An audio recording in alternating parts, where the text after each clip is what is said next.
Hello there, everybody. Welcome to Sunday Spooky Scary Show.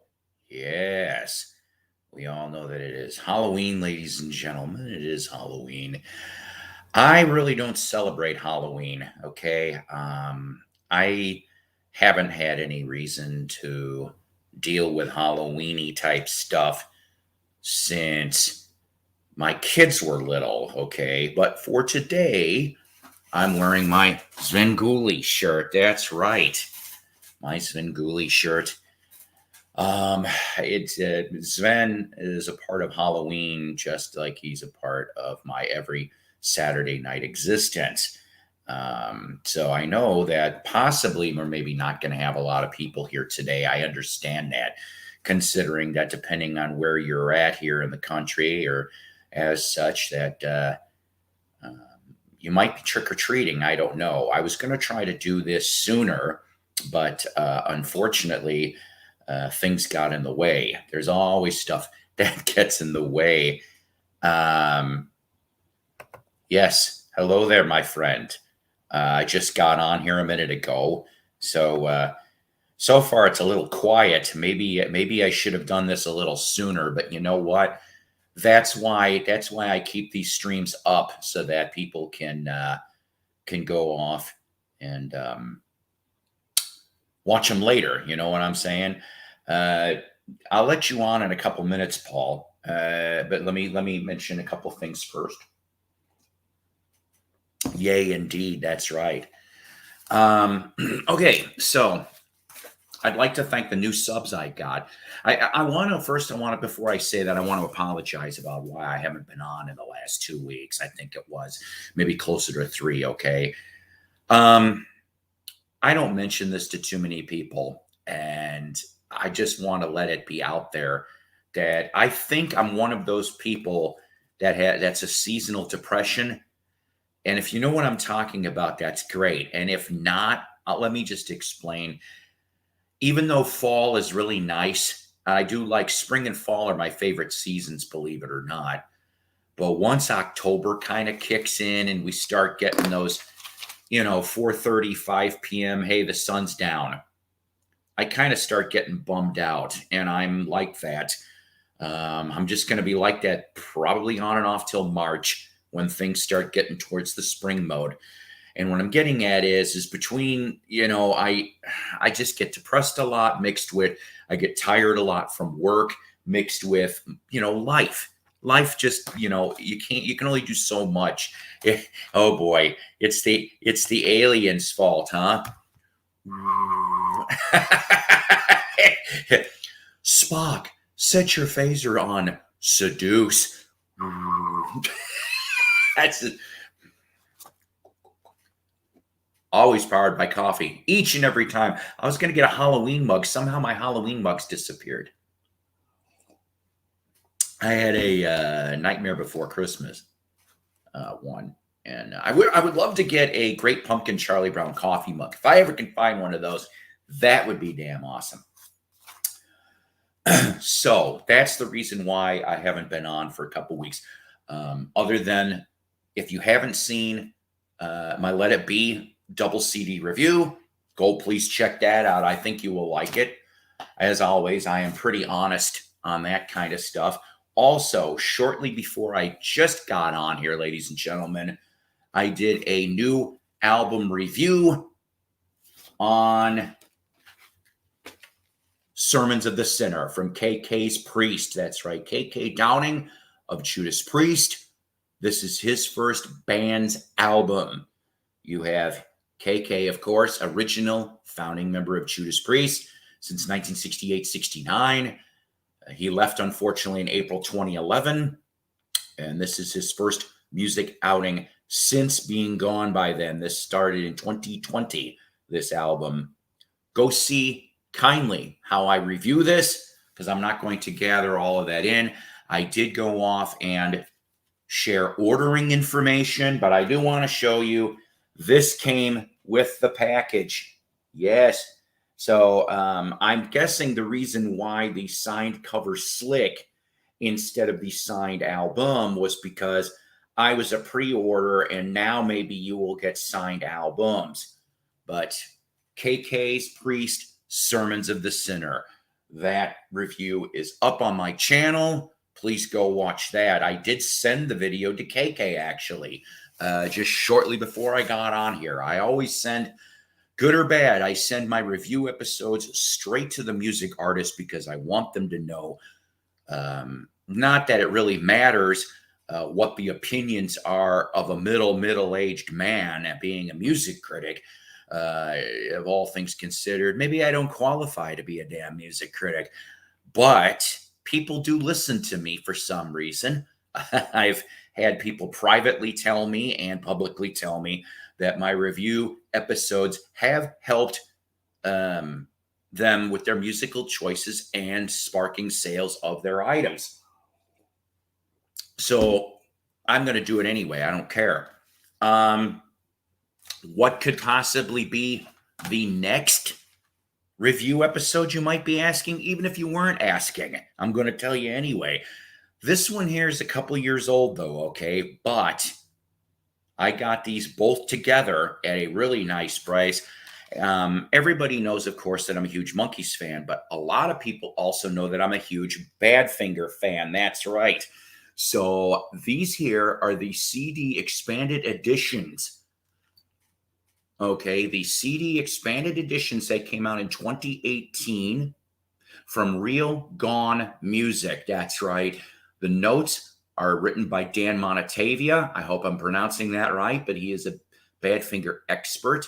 These two albums are the 1974 output from Badfinger from their Warner Brothers catalog. This one here was the first one, which was simply titled Badfinger. The original title for this was supposed to be For the Love of Money, but at the last minute, Warner Brothers nixed it, and because Badfinger didn't come up with an alternate title, they decided to go off and just release it with that title. And then lastly here, Bone of Contention, but a kick-ass album also, Wish You Were Here, which this was put out in late 1974. Joey Milland would leave the group after this album, and it was kind of weird. It was like Pete Ham left the group, then Joey left the group. Really strange stuff, which of course then would end up sparking Head First, which was recorded in late 74, which was supposed to be the third Warner Brothers album. We'll talk about that another day, but both of these CDs, excellent. They have also, for bonus tracks, each one of them's got one unreleased song and also work in progress mixes for a bunch of these tunes. Okay, so very nice. That will be coming up as a review episode. So here's some flea market / Goodwill finds. Okay, and then I will bring on whoever would like to come on. So I don't know how many people out there are into Christian rock. Okay, now I don't really like too much Christian rock of today. Okay. Exactly, Tim. I would have gone off and mentioned, although I'll mention it to you if you'd like. If I don't know if you've got those expanded CD releases or not. Real Gone Music, while supplies last, the sale ends today. All right, $10 each. That's how much I paid for them, plus shipping. So there, 2 days ago, there was some in stock. There's also plenty of other titles in stock, and I may go back in a little bit here to go check what maybe I missed, and maybe I will order some different things from Real Gone Music. So Christian rock, like I said before, I listened to the 70s and 80s stuff. Hey, how you doing, Tyler? How you doing? And so I'm a Petra fan. All right, except that first album. Oh God, that first Petra album to me was awful. But then after that, you know, you had your Greg X Volts years, okay, which that's where I started to like him. In fact, that was my first Christian concert. It was 1981, the Never Say Die tour. I know it sounds like Black Sabbath album, right? But no, they had an album called Never Say Die in 81. And I got to see them along with Servant. Petra was the opening act. Servant was the headliner. I like Petra better than Servant. Servant kept showing pictures of starving African kids, and I'm like, and all this other stuff. Now I'm about 13, 14 years old, and I'm like, I was crying through this whole damn thing, but it was because of that mixed with, I did feel some spiritual type stuff. But I thought Petra's music was a lot more to the heart and more beautiful in nature. Go hear the Coloring Song. I can't hear that without weeping every time, to tell you the honest truth. Hi, Randy. How are you? Good to see you here. Oh, hello there, my beloved. My beloved has popped in for a little bit. I am so grateful. I miss her and I love her so much. And that dress you showed me on TikTok, I love it. I absolutely love it. Paul says hello to you too. Not huge into Christian rock, but there's some good stuff here and there. Steve Taylor, yes, Meltdown at Madame Tussauds. I had that album, or at least I think that was the name of the album back in the 80s. You're right. Steve Taylor's still going, if I remember correctly. So I'm sorry. In my long-windedness, I found this for $1. I hit the color at Goodwill last week. The Union of Sinners and Saints. This came out in 2016, and maybe some of you went off and haven't heard about this. Here's the front. Here's the back. So the Union of Sinners and Saints is two members of Petra, along with members of Whiteheart, which was another excellent 80s Christian rock band. Your singer here being John Schlitt. So you've got the John Schlitt era of Petra, which was in your late 80s. John Petra, of course, was the original lead singer of the secular band Head East, which I love Head East. But he became a born-again Christian in the early 80s, and then it took over Greg X. Volz's place in Petra to have another nice rung. Beyond Belief is one of my favorite albums of the John Schlitt Petra era. This thing here is pretty cool. Go listen to some of this on YouTube. I think you will dig this. So Union of Sinners and Saints. So also for $1, different Goodwill though, different Goodwill, signed book alert. So how many of you people are old school baseball fans? How many of you guys are old school baseball fans? Thank you very much. Happy Halloween to you too. I don't celebrate Halloween, although when my goth angel comes here, then we'll start sort of celebrating Halloween. It's fun. It is fun. Yes, I know. Please don't give me the religious angles on this. I do understand. Okay. I'm not celebrating the devil. All right. I don't do that. So I'm George Kell. Hello, everybody. I'm George Kell. And I know you're like, who's George Kell? Well, here's a nice old school picture of George Kell in a Detroit Tiger uniform. All right. Signed. Yeah, this was signed. Best answer I can give you, this book came out in 98. There was several different bookstores down here in the area. There was a Crotch and Britanno's. I said Crotch. There was a Crotch and Britanno's. Borders was down here. Barnes and Noble was down here. So sometime between 98 and 08, this was signed because he passed away in February 2009. Born and raised in Swifton, Arkansas. Go figure, that's South Arkansas. I want to say that's near Hope, Arkansas, which, of course, birthplace of Johnny Cash and Glenn Campbell. Glad to have this in the collection, but I think I'm going to end up taking that, and I'll show this, even though I showed it the last time, I think. I'm going to take this and my signed Evander Holyfield, and I'm going to end up putting them together in a combo package for a friend of mine that I used to work with. He likes buying sports-related autographs. Here's a good laugh, too. In that same trip, I found a Walton's Golden Book. That's for my friend Scott. Crap. That's what he gets. So we have all of that. My last find before I do invite some guests on here. Yeah, Detroit's own, right? I was very happy to find that was for $1, Randy. $1, one doll hair. So I picked this up at an antique mall. $4, not too shabby. There was a lawsuit involved with this CD. Yes, there was. This one here from 2004 on Cleopatra Records. The Roots of Guns N' Roses, Hollywood Rose. Now, if you're a GNR fan, you're going to know what I'm talking about on all of this. That's right, Paul John Boy. This one here was, okay, so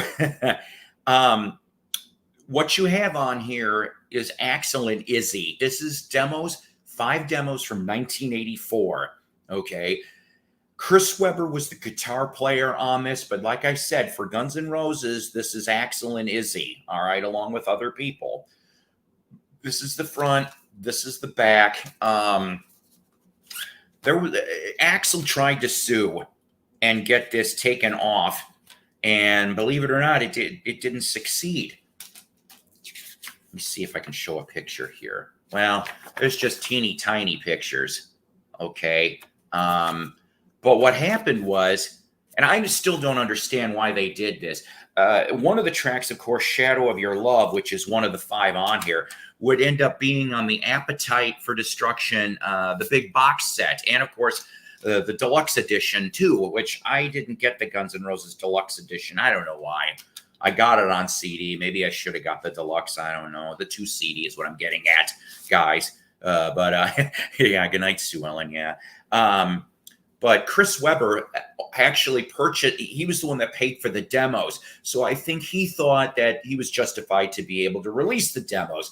So I told you there's 5 tracks to this, right? So for some reason, back in 2004, they take those 5 tracks, which are Killing Time, Anything Goes, Rocker, Shadow of Your Love, and Reckless Life, okay? Which Reckless Life, if I remember, also lands on the Live Like a Suicide EP. I think it's on there, right?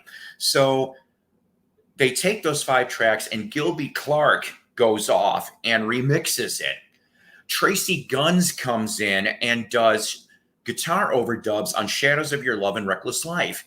I'm going, huh? Then the next thing is they take those same 5 tracks. This doesn't make a lot of sense. And they're remixed by Fred Coury. Fred Coury, and I hope I'm pronouncing that right. Fred Coury was an original drummer of Cinderella, but he also was a temporary tour drummer for Steve Adler's place in a Guns N' Roses tour. And I'm going, Cleopatra Deadline Records does slightly sketchy stuff, but I still got this anyway. I like the original 5 demos, okay? So saying that, our episode here, which I'm going to invite, it's going to be 80s hard rock, hair metal, heavy metal, okay? That's what we're going to talk about. I have a ton of vinyl that I want to reminisce about. There's the link for streaming, of course, through StreamYard. So while we're doing that, like I said, we've got here new subs, Nicholas, Stuart McLean, Bill Euler, Yuri A, New Josh, Jody Omadeo. I hope I'm pronouncing that right. And I know he's not watching here, but I hope he's having a good time in New Orleans. He went down there for vacation. I would have loved to have gone down to New Orleans, but I actually just don't have a desire to go down there anymore. And Royce in the House. Royce in the House, excellent channel. I was in the Peanut Gallery for Royce on Friday night. They do Friday night shows. He did a Shock Rocker episode along with his friends. He's got a cast of a few, and I actually like the way that one was formatted. So Paul, anybody else, I sent the link up here. If you want to come on, that would be beautiful. We've got a stack of wax. and maybe some stories to go along with the stack of wax too. I don't know, but so the thing is that Royce has got a great channel. Also, like I said, I did mention about the KK Priest Sermon of the Sinner review I just did on my YouTube channel. Watch that. It's about 7 minutes long. I think you guys will get a kick out of that. But I also ended up doing a contest video, which I posted that yesterday, for NC Vinyl Picker, aka Art, another excellent channel who he's an up and comer as well. And on that contest video I did it was his Show Me Your Promos contest. And basically he wants about 5 promo albums. They can be white label promos, gold stamped, anything like that. Okay. And I tried to make it an interesting variety. That one is about 15 minutes long.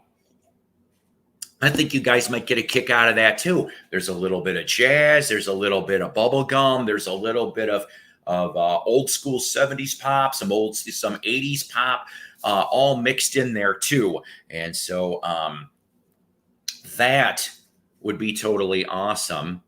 So like I said, we'll do this here. And I did notify a bunch of people, but I understand, considering that it is Halloween night at all, and maybe some of you guys aren't going to be able to watch, and that's perfectly fine. I just totally missed being on here. Like I said, I wasn't feeling well on and off these last couple weeks, and there's just been a lot of turmoil and such on here. I'm thank the 9 people that are on here watching currently. And like I said, I know I'm a little bit off here. It'd be really funny though, out of all honesty, considering talking about schlocky Halloween stuff here. If anybody remembers the SCTV bit, Monster Chiller Horror Theater, where Count Floyd would come out and he always had like a piece of paper and he'd go, well, let's see here. Monster, and he'd always go, oh, and the thing is, he was dressed up like a vampire, right? But he'd howl like a werewolf. And then he'd be like, he'd hack and cough at the end. And he'd be like, well, our show here is Psycho Planner's scary, spooky, stupid show.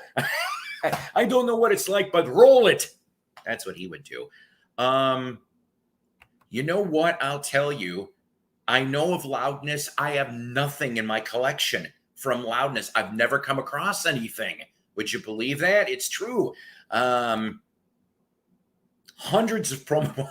I know, right, Tim? But it's like just I don't know. I mean, I had a hard time in the video myself. There was so many that I wanted to talk about. And like I said, I was being a snot. I ended up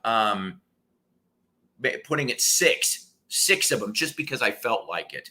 I'm a rebel like that. Dottie, I'm a rebel. Oh, God, Pee-wee. You know, if anybody ever watched Pee-wee's Big Adventure, remember that one, the first movie? The one that I saw that a couple times. This is, of course, an 80s story. So I had a girlfriend at that time. I wasn't married yet. And I watched it with a buddy of mine first because it was like one of those cheap theater, like $1.50, $2 movies. And then we took our girlfriends and we knew when the scary part was coming. And I know you're going, what are you talking about?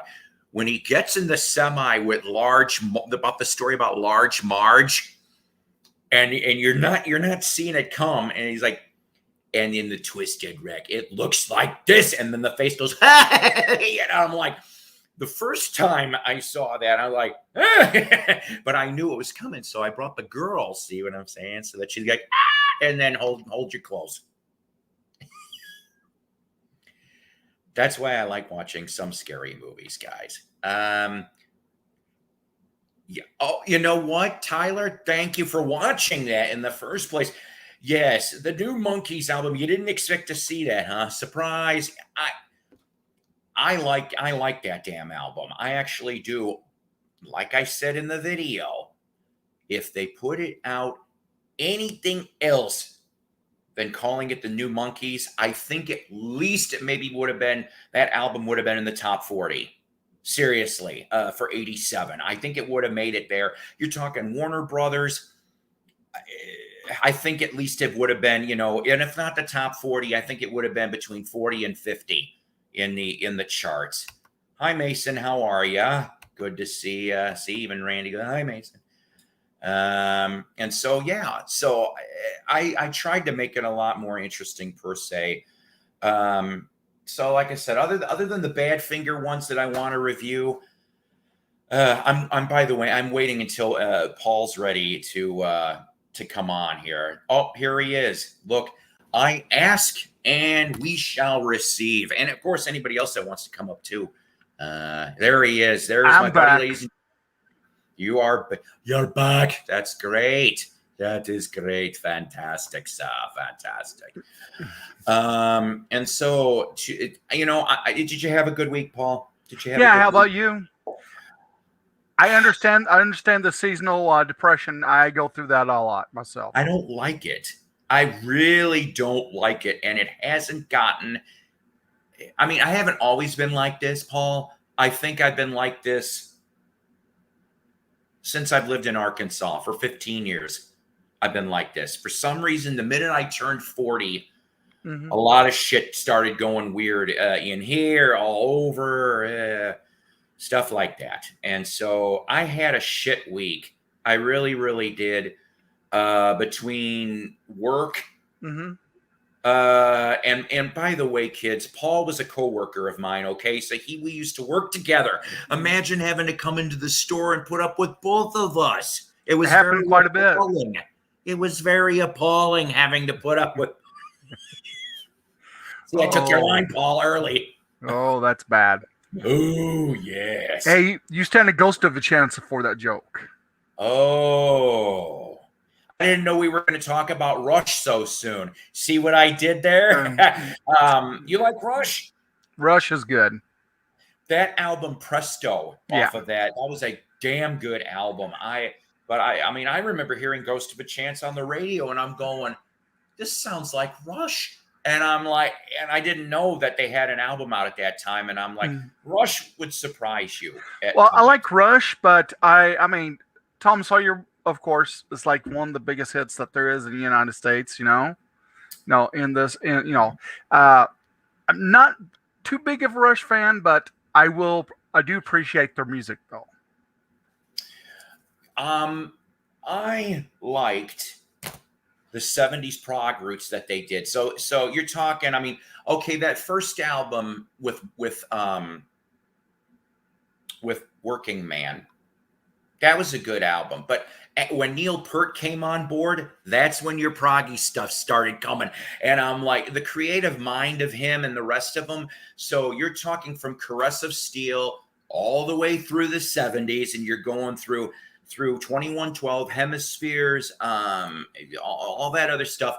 And then it's really weird. So you get this shift for Permanent Waves, Spirit of Radio. I mean, it's funny where I grew up, even though it was Chicago and we did have Chicagoland, and XRT, which was an excellent station.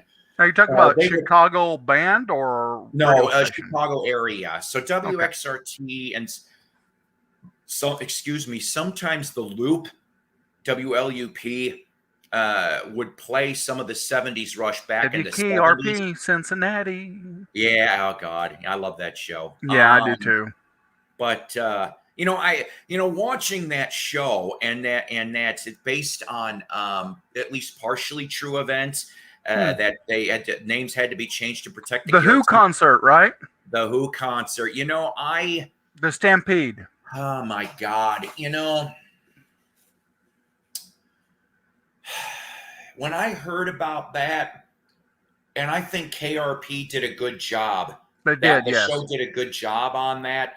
And that was like my first time knowing about this festival seating and how everybody would rush to and I didn't go to concerts in the 70s. My first concert wasn't until late 80. And yes, I do remember I'm sorry, guys. It was Aragon or Park West. It was whatever that Echo and the Bunnymen with the U2 show was. It wasn't super duper cramped in that. I remember, I want to say it was about 3/4 full. So there was a little bit of room. It was really nice.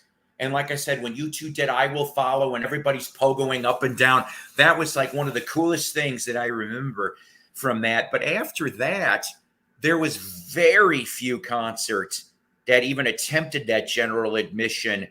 I told you, I think, and I Yeah. told the people here about the Vince Neil's show back in '03, and that was a nightmare. They did that. That's how not to do a concert. And Just I just just regular don't. seating, no assigned seats. There was no seats at all. There was cat. It was like Oh, cattle. It was a crap. disaster. Did I not tell you this story? I believe you have, but go ahead and tell it again. All right. So January 2003. So in Crystal Lake, where I was born and raised in Essence. Okay. Jason Voorhees place, yeah. Yeah. Well, yeah, there was a Camp Crystal Lake actually in the 60s and 70s. And what happened, I'm not kidding on this. That's a nice Halloween type reference, by the way, too, for today. Yeah. We did have, and I remember seeing this on the corner of Route 14 and Main Street. And when you're the main thoroughfare in town, and that wooden sign would say Camp Crystal Lake, and it pointed an arrow towards. There was a big quarry. Yeah. There was a big quarry going outside of town. Okay, very uninhabited part of the area there. I mean, there was some construction type shit mixed with. Yes, there was a wooded area. And Camp Crystal Lake, I think I drove past there once. Okay, I there was no excuse for me really to go out there. When Friday the 13th came out, I want to say that camp was around one more year, and then they shut down. So by I wonder why. yeah, by 1980, I'm not. They didn't even change the name. They could have changed the damn name, and maybe people still. But they took I remember they took the wooden sign off, and the arrow was gone, and I'm going, and and so yeah, we had a Camp Crystal Lake. And Paul, why was I bringing up Crystal Lake? We was talking about Kids. the Who concert. It's a Yeah. I'm sorry. And I pulled a Biden moment there. I didn't mean to, kids. So the thing is, at least I didn't poop my pants. So the thing is that are we sure about the pooping pants part? The president, I keep trying to come up with. I'm not being political, kids. I'm just trying to throw this out there because I'm an independent. I'm not a Republican Democrat, but I'm trying to come up with a president. He's the official presidential pooper to the Pope. Oh, that's a stinker. That's about the closest. I mean, the last thing that I remember of an embarrassing moment, and I sort of felt bad, even though I didn't like George Bush Sr., choking on the pretzels at that thing in front of the Japanese president. That was just as bad. I don't remember that. Yeah, that was in the late 80s. But I digress. I don't give a shit about that right now. So, Okay. So the thing is that there was a place, and it was called Spike's. It was Spike's Sports Complex. That was the name of it. It was on the thoroughfare in Crystal Lake on the highway, right next door to this bar. There was a small bar and a big ass movie theater. It was a 16 screen. So right behind there is Spike's. It was a big sports complex. You could do baseball. You could do volleyball. They did all kinds of shit in this place, but sometimes basketball. So sometimes they would go off and host concerts, and they did this on and off for a few years, which is a shame because I really wish I could have seen this. They had people like, now we're talking here, so this was anywhere from the mid 90s to 02. They had Quiet Riot. They had Firehouse. They had Warrant. They had King's X. That one would have been. I'm like, King's X. Why the hell were they there? So you had all of these bands would show up, and if you were lucky, 100, 150 people would show up to these shows. Nothing too ridiculous. Sometimes they'd stick around and meet and greet afterwards with anybody. Then the Vince Neil episode. So January 03. Vince was on the Surreal Life. If I remember correctly, it was the first season. That's right, Tyler. The first season of Surreal Life on VH1. And Vince Neil was one of the people on there. So he was back out there in the public eye because Motley Crue, if I remember correctly, they didn't put out an album for a couple of years. I want to say, a new tattoo in 2000, which didn't have Tommy Lee on it. They had Randy Castillo. Randy Castillo, rest in peace. Hell in High Heels was the single off that. So there was a break from Motley. So he's doing his solo thing, okay? And every member of that band, if I remember correctly, was from another hair band. And I remember me and my buddy Jason. No, not that one. He always dressed like a leather jacketed punk, like an English punk with the Doc Martens and bald and everything. So he stood out like a sore thumb. But me and him, we went to go have one drink. We had one drink because there was a bar connected to Spike's, okay? And that was maybe the first mistake. All right. So we got to meet, it turned out, Vince's opening act, because it was them and me and Jason. That was it. We say hi. We don't even know who these people, but they have tattoos everywhere. So the tickets were $20. It was being announced even across state. There was a big rock station in Kenosha. I know Kenosha's not that big of a town to have a rock, but there was WIIL 95 Will Rock. If JJ was on here, he'd know what I'm talking about. So 95 Will Rock's still going, but 95 Will Rock up in Wisconsin was announcing this. The Chicagoland Hard Rock stations were announcing this show. Okay, so there was only supposed to be a couple. They had like about, if I remember correctly, it was 200 or 300 people. That was all that was supposed to be at this thing. $20 tickets. It was supposed to be 3 bands. So Vince and a local, and there was another band called Mighty Sideshow, which came out of Michigan. They ended up cutting 2 albums. I think it was on Universal. I didn't mind Mighty Sideshow. Mighty Sideshow was actually pretty good, but they died on the vine pretty quickly. And then Vince, well, what happened is that they added 2 more acts to the bill. 2 more. And I'm going, wait a fucking minute. So there's 3 regionals. So 2 locals, a regional, and I'm going, we're all starting the show, the doors opened at 6. The show was supposed to start at 7. Of course, it was late. Nothing ever starts on damn time. That's rock and roll for you. But we're talking, it was 30, 45 minutes late by that time. And so here's the thing. Inside the facility, there's portable beer wagons. Do you know what I'm talking about? The things you can rent, and you got the keggers, and so there was beer sales. Of course, this was 21 and over. I do not recall any kids being at this thing. So you got the beer wagons in the back behind us. We're pretty close up front. We're about maybe 10 feet or less to the stage, me and Jason, all right? Being respectful, being cool. It was great, for a little while. Thing was, they decided to leave the bar open. Next door, there was a door. There was nobody watching the door to go in and out. So there was people coming from the bar to come into this damn show. Or the people that had wristbands, because there were wristbands, they did try to control it, but obviously nobody did a good job. And they were going in and out of the fucking bar to get the hard liquor. You see where I'm going? This is getting to be a disaster. So hard liquor, your beer in the back. Every set took minimum 30 minutes. 30 minutes. So imagine how long this was taking. By the time Mighty Sideshow came on, which was in the 10 p.m. hour, sometime between 10 and 10:30, people were already ornery. There's people pushing and shoving. What I didn't know was they added more tickets.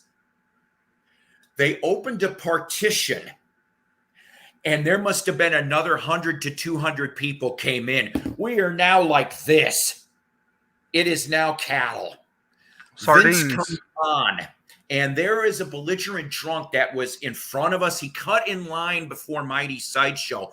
We were getting pissed off because we're like, hey, fucker, we were here since 6 p.m. You are not cutting in front of us. And he starts going, well, what the fuck are you going to do about it? And he's doing this. And we're like, oh, you just went and did something you shouldn't have. And his little pixie girlfriend was useless as tits on a boar. She was trying to apologize for her boyfriend. And the boyfriend was being a total dick. We went off and we were like, they had rent-a-cop security type bullshit. Move this guy. He cut. They throw his ass to the back. So Mighty Sideshow comes through. They did a shortened set. I don't even think they weren't even on 30 minutes. They were smart. They knew, okay? They just knew. They cut and run. And they want to get out of there. Went out.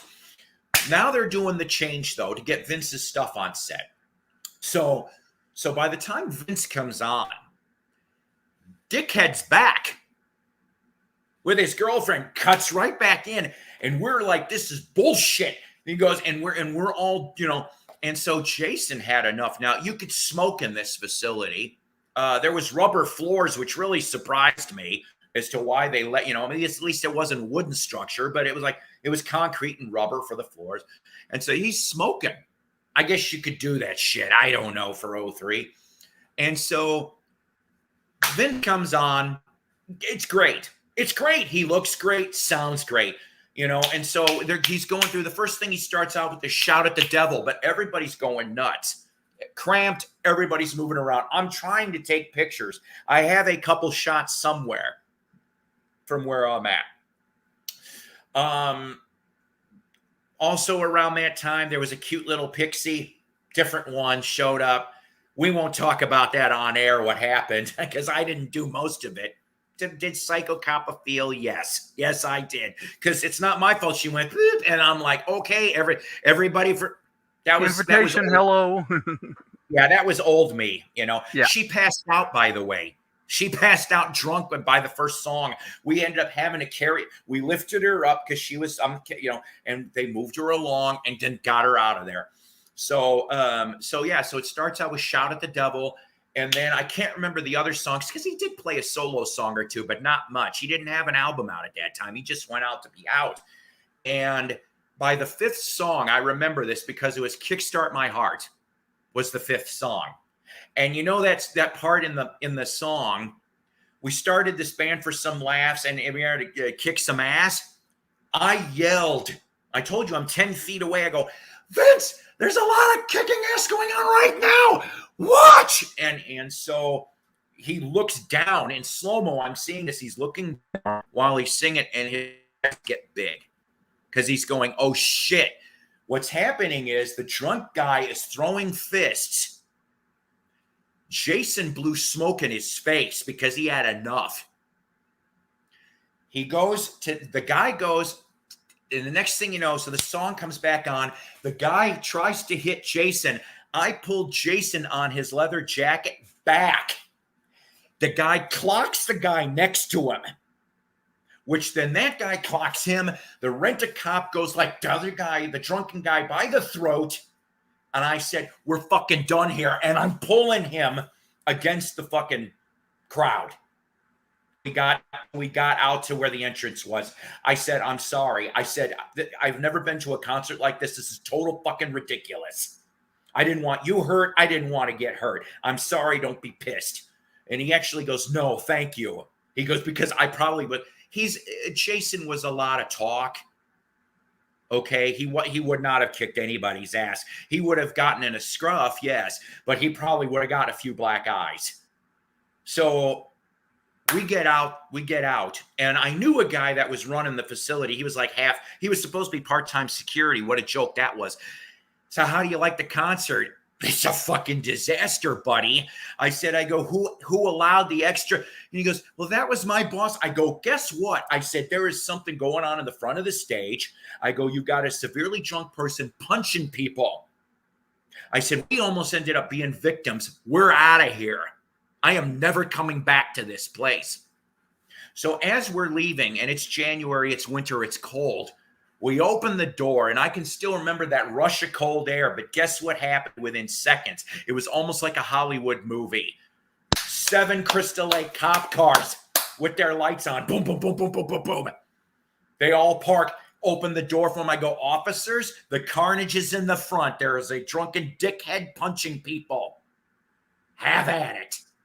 And they call the Who incident the night that changed rock. What's that? The Who concert, was 11 lives were lost at the Who concert in Cincinnati 40 years ago. They call it the night that changed rock, which I understand that. Ooh. After that, they started going with the assigned seatings. Yeah. And the thing is, that I agree with that totally. Okay, I do. No candy here, you little brats. Move along. That's right. The only thing you're going to get, if I had anything, was Mary Jane's and Milk Duds. And the only dud that you're going to find here is this guy. I am the big dud. So I know that story took a little long, didn't it? But I do want to show some 80s hair metal and heavy metal and all kinds of fun. I want to show some albums. I've got a huge stack of albums here. And unfortunately, ladies and gentlemen, this is not my whole collection. This is just a representative of what I have for 80s hair metal, hard rock, heavy metal, okay? There is no what I call edibles.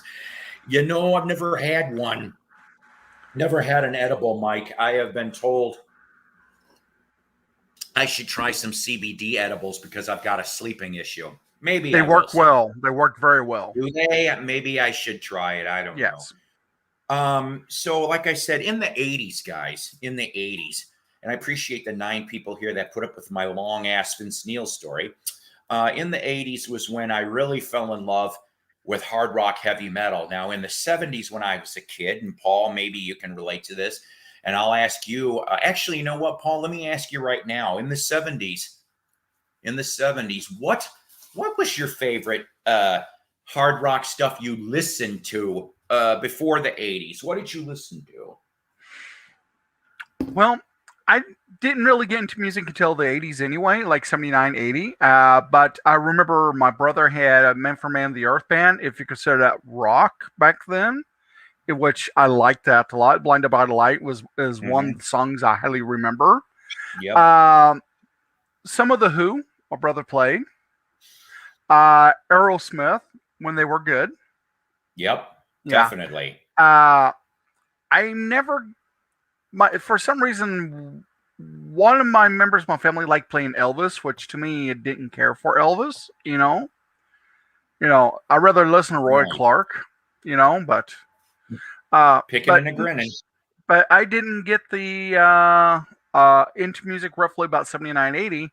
And now, I could tell you right now, Nazareth, Hair of the Dog. Oh, one of the songs. Nazareth. Now, would we consider Pink Floyd as rock, hard rock, or what? Personally, in my opinion, obviously Pink Floyd started out as psych, okay, and psychedelic, okay, shifted to progressive, some, okay, but I think, obviously, everybody talks about Dark Side of the Moon, but Division Bell is one of my favorites. Division Bell, I have started to, that's grown on me over the years. I didn't like it at first, but it's taken about 25 plus years for me to like it. But I would say, of course, from the first one, Piper Gates of Dawn with Syd Barrett, going all the way through to Metal, which was 72, if I remember correctly. That's when you've got your progressive Floyd, which I really do dig. Metal is one of my favorite Floyd albums. If you've never heard it, I would go spin some of it. I think you'd like it. Okay. I'll probably have my discography someplace. Yeah. That's Yeah. the one that's kind of look. It's like mostly a bluish cover with a little bit of pink. It looks a little dreamy. Okay. Okay. And then yeah, I mean, of course, I remember Dark Side. Everybody talks about Dark Side, but Well, the three I remember is, of course, The Wall. right, right, Dark Side of the Moon, and Division Bell. yeah. That's the three I remember. My first album that I remember buying brand new, I think, was Animals. I bought that. I was about 10, and it should from the cover striking me to. I remember that they played oh God, Pigs. I think that was the song off of that album that I ended up. And then yes, I got The Wall, even though The Wall was a little more expensive at that time. And it was a double album, was it not? Yes, it was a double album. And then fold out Floyd, type and have really cool pictures and all that kind of stuff. right, right. And little quick factoid, Captain and Tennille.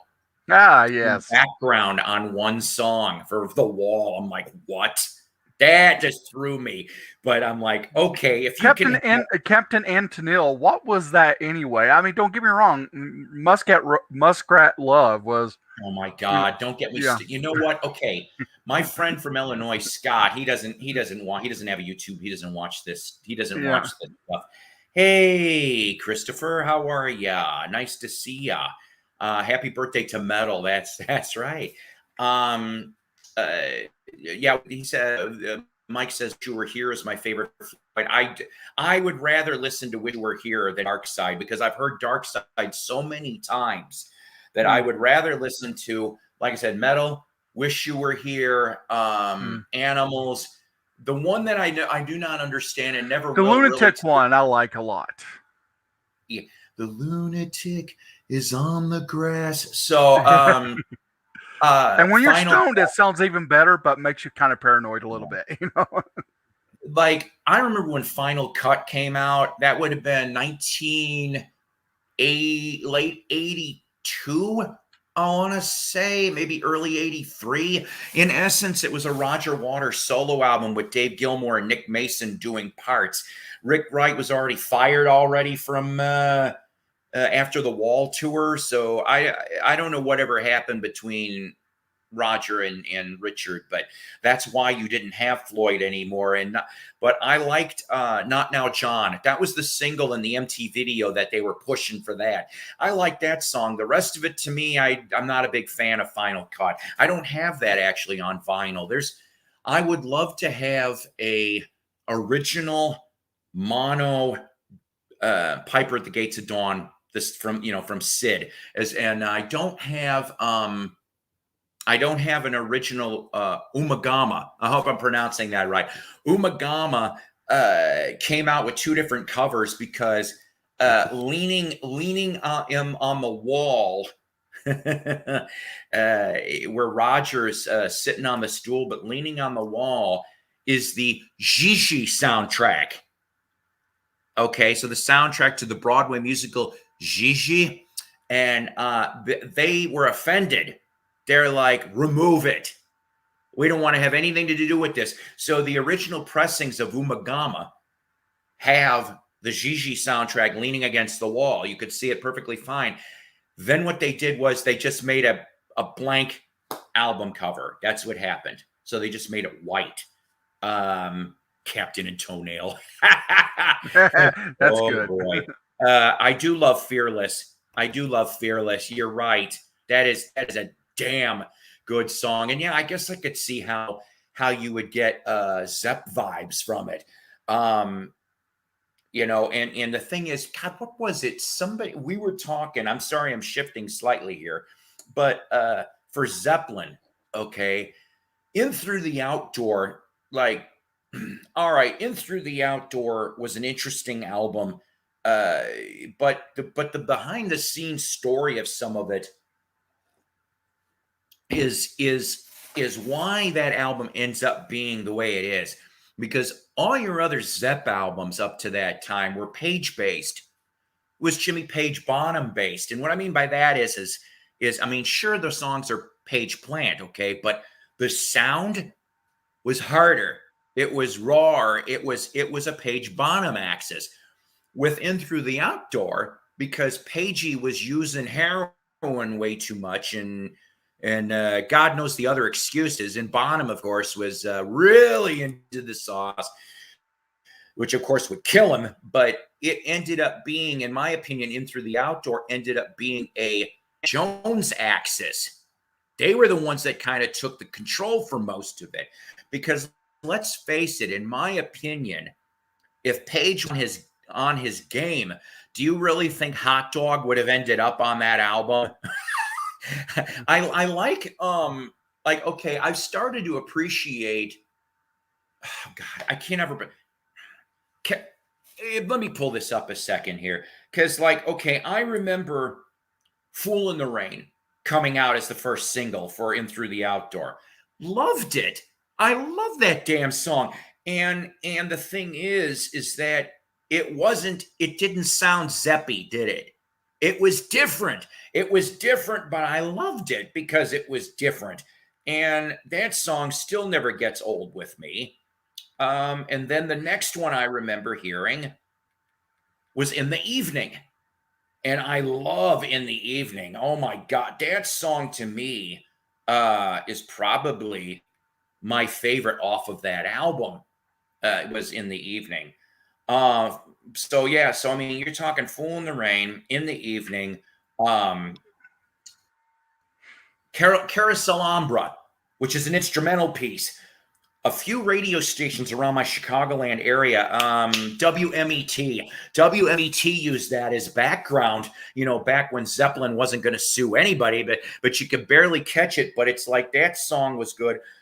Of course, All My Love, which was a dedication to Robert Plant's deceased son, Carrick, because you're talking about after Presence got done and the tragedy there. I'm Gonna Crawl's another damn good song. And then, of course, the leftovers got landed on Coda. Okay. So for Zepp, I think my first album I bought brand new was the very mysterious Presence album. What was that black obelisk? It was showing up everywhere. In fact, big time radio stations got a replica of that obelisk as a promotional tool from Swan Song Records. I said tool. Oh, which album was this Um, now? Presents from 1977. That's Achilles' Last Leonard Stand Skinner, right? was one of the big one. No, Zeppelin. So, Achilles' Last Stand. Out on the Tiles. Really, I'm starting to get to like that album, but truthfully, I think Presence is where Zeppelin started to crumble a little, okay? Because my favorite period, and I think the strongest period of Zeppelin, was from that excellent first album all the way to Physical Graffiti. That chunk to me was my favorite Zeppelin. I love all that stuff. And yes, there's good parts on Presence, there's good parts on In Through the Outdoor. But if Pagey would have gotten cleaned up and Bonham wouldn't have died, an 80s Zeppelin, I think, would have been quite interesting. I don't know how that would have worked, but I would have loved to have heard just something out of that. I bet they would have came back in 81 and you would have had another, I think it would have gone back to a Page Bonham axis and it would have been a hard rock and early 80s start for them. I see what you're writing all over here, Mike, but I can't get caught up here. Christopher, I mean, like I said, Presence does have its fine points, but no, I don't put that as one of their best albums. And I don't think In Through the Outdoor was a best album either. But like I said, I like some of the parts to it. Zepp 1 is the very best album, Outdoor mediocre, too much drugs. Well, yeah. Yeah. I mean, that's what did it. That's what did it. So let me I'll throw one more here. and then let me show you piles of albums, and let's talk. Anybody thinks about any of this stuff? This was stuff that, like I said, I culled from the collection. First thing right on my stack here. Iron Maiden's Peace of Mind. Must have Maiden. I'm telling you, good old Eddie. Look at Eddie there, huh?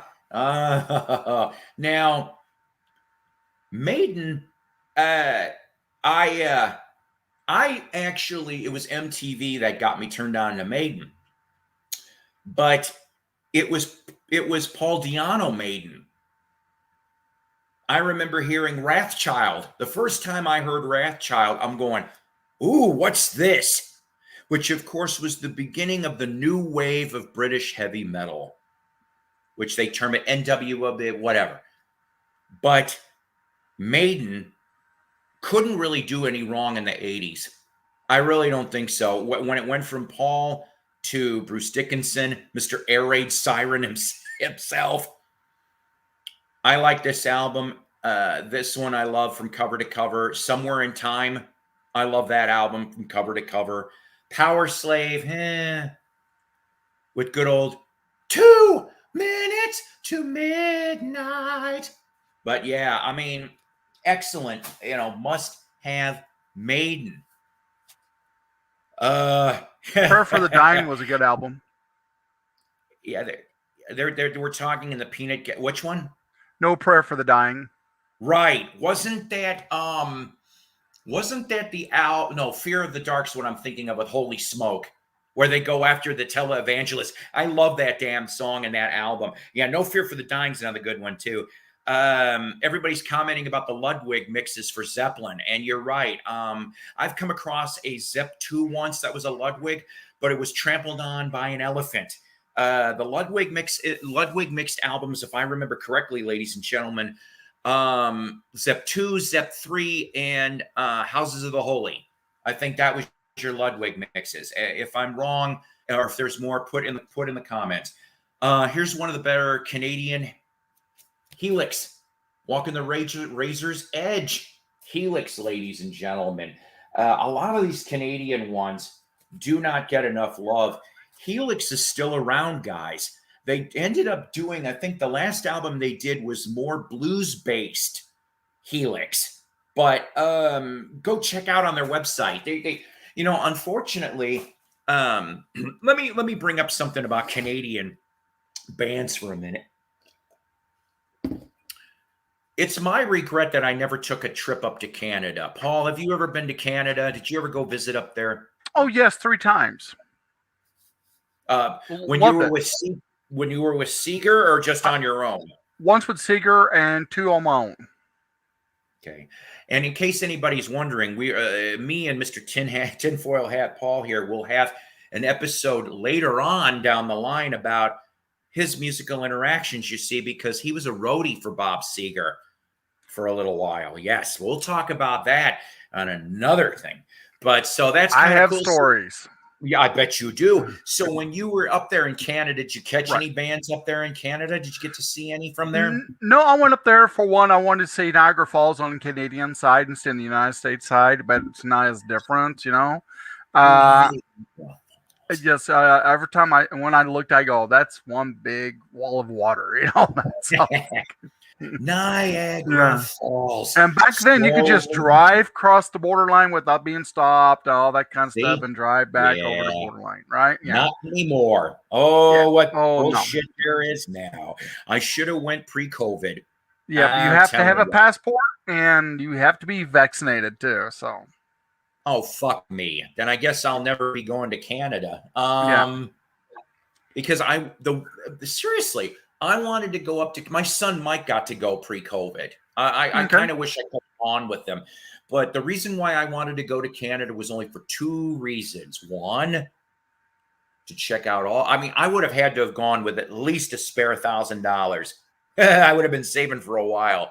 Or whatever that flips to loonies, okay? So because you make all the money at where at Walmart, yeah. So I would have hit up whatever thrift shops in Canada, whatever record stores in Canada. I would have tried to have grabbed up a bunch of different Canadian pressings of different things that I couldn't have gotten. Okay. Hmm. So that's one thing. The second thing, I would have like scoured the newspapers. I would have gone and gathered up. I think there's some free music newspapers up in Canada still, and I would have been looking for those Canadian bands that don't get enough love, like Helix, Anvil, April Wine, Trooper. I would have been sitting there going to as many shows as I could. I would have hoped to have spent at least 2 to 3 weeks in Canada. That's what I would have done, and just catch some of those bands that never come down here. And let's see, $1 Canadian is equivalent to 13 cents American, give or take. And you'd be coming back with the words "about," you know. That's right. Sorry Yeah. about that. Yeah. Take off, eh? Yeah. I would have gone and lived in Sunnyvale Trailer Park Oh, no, I'll be up there drinking some pups, man. with Ricky and Julian. I would have gone off. All right, Bubbles. I'll sick the green bastard on you. I got friends who are from New Jersey, and when I talk to them every week, I go, "Yo, what's up, New Jersey?" Oh my God. And they go, "We don't speak that way." I was going to say, you haven't been offed yet? Nobody whacked you from New Jersey? Oh, Nobody's I dated this one girl from she was from the Bronx, and she had the Bronx accent. Yeah, Canadians are nice, but they can't speak the King's English. That's correct. Yes, it's their own way of French. Yes, yeah. She had a Bronx accent, So it was, but her professional voice was, very, very polite, very, very nice. But when she's around her friends, she's going, "Yo, what's up?" I'll go like, "Oh no." What you talking here? What you talking? Yeah. Get out of the fucking way. Hurry up. Yeah. Let's see. What's next in the pile? Paul, have you ever heard of Steeler? No, I have not. Steeler, I'm telling you, Steeler was a very fucking cool band. Let me give you the pedigree to Steeler. This is the only album they ever made. All right. Really? One album? One album. On vocals, Ron Keel. That's right, from Keel. He'd end up having his own damn band. This is where he got his start. So Ron Keel on vocals. So he keeled over? No. Lead guitar. Yeah. Yngwie Malmsteen. This was Yngwie's. This is where you get Yngwie. This is the start before he would jump to Alcatraz, another excellent band. So Ron Keel, Yngwie, Mark Edwards on drums. Mark Edwards would end up in King Cobra, was where he would end up. Okay, with he was there after Carmine Appice started King Cobra, but Mark Edwards would end up there too. And if I remember correctly, I think he also had brief Foreigner involvement in the non-Lou Gramm era. And then Rick Fox. And Rick Fox, he was in a band, if I remember, called Bitch. He had some minor Kiss involvement. He got screwed over by Vinnie Vincent. Gee, who didn't get screwed over by Vinnie Vincent? Steeler, ladies and gentlemen. Go listen to this on YouTube. You'll find out. Steeler. A lot of these are bands I never heard of, but I happen to have. People have been trying to jump off Alcatraz. Related to Richard Keel? No, sir. It's Keel. I picked up a lot of these for $1 or less, which is really nice. Black Angels, Kickdown. This is on Gull Records. You're talking 1984, excuse me. Gull Records was mainly known for introducing Judas Priest to the metal world. Rock-a-Rolla, if I remember correctly, Sad Wings of Destiny, I think, was on Gull too before they got taken out. But you got a good memory for this stuff. It's decades and decades. And, you can ask me, but ask me what I fucking did yesterday, and I couldn't remember. Well, we used to when we was working at our neighborhood market. I would ask you, "Hey, what's the song playing?" And you go, "Oh, it's this." Well, that's Well, because you did. I was a nerd. AC/DC, blow up your video. This is from '88 though, so you're talking latter '80s AC/DC. Now,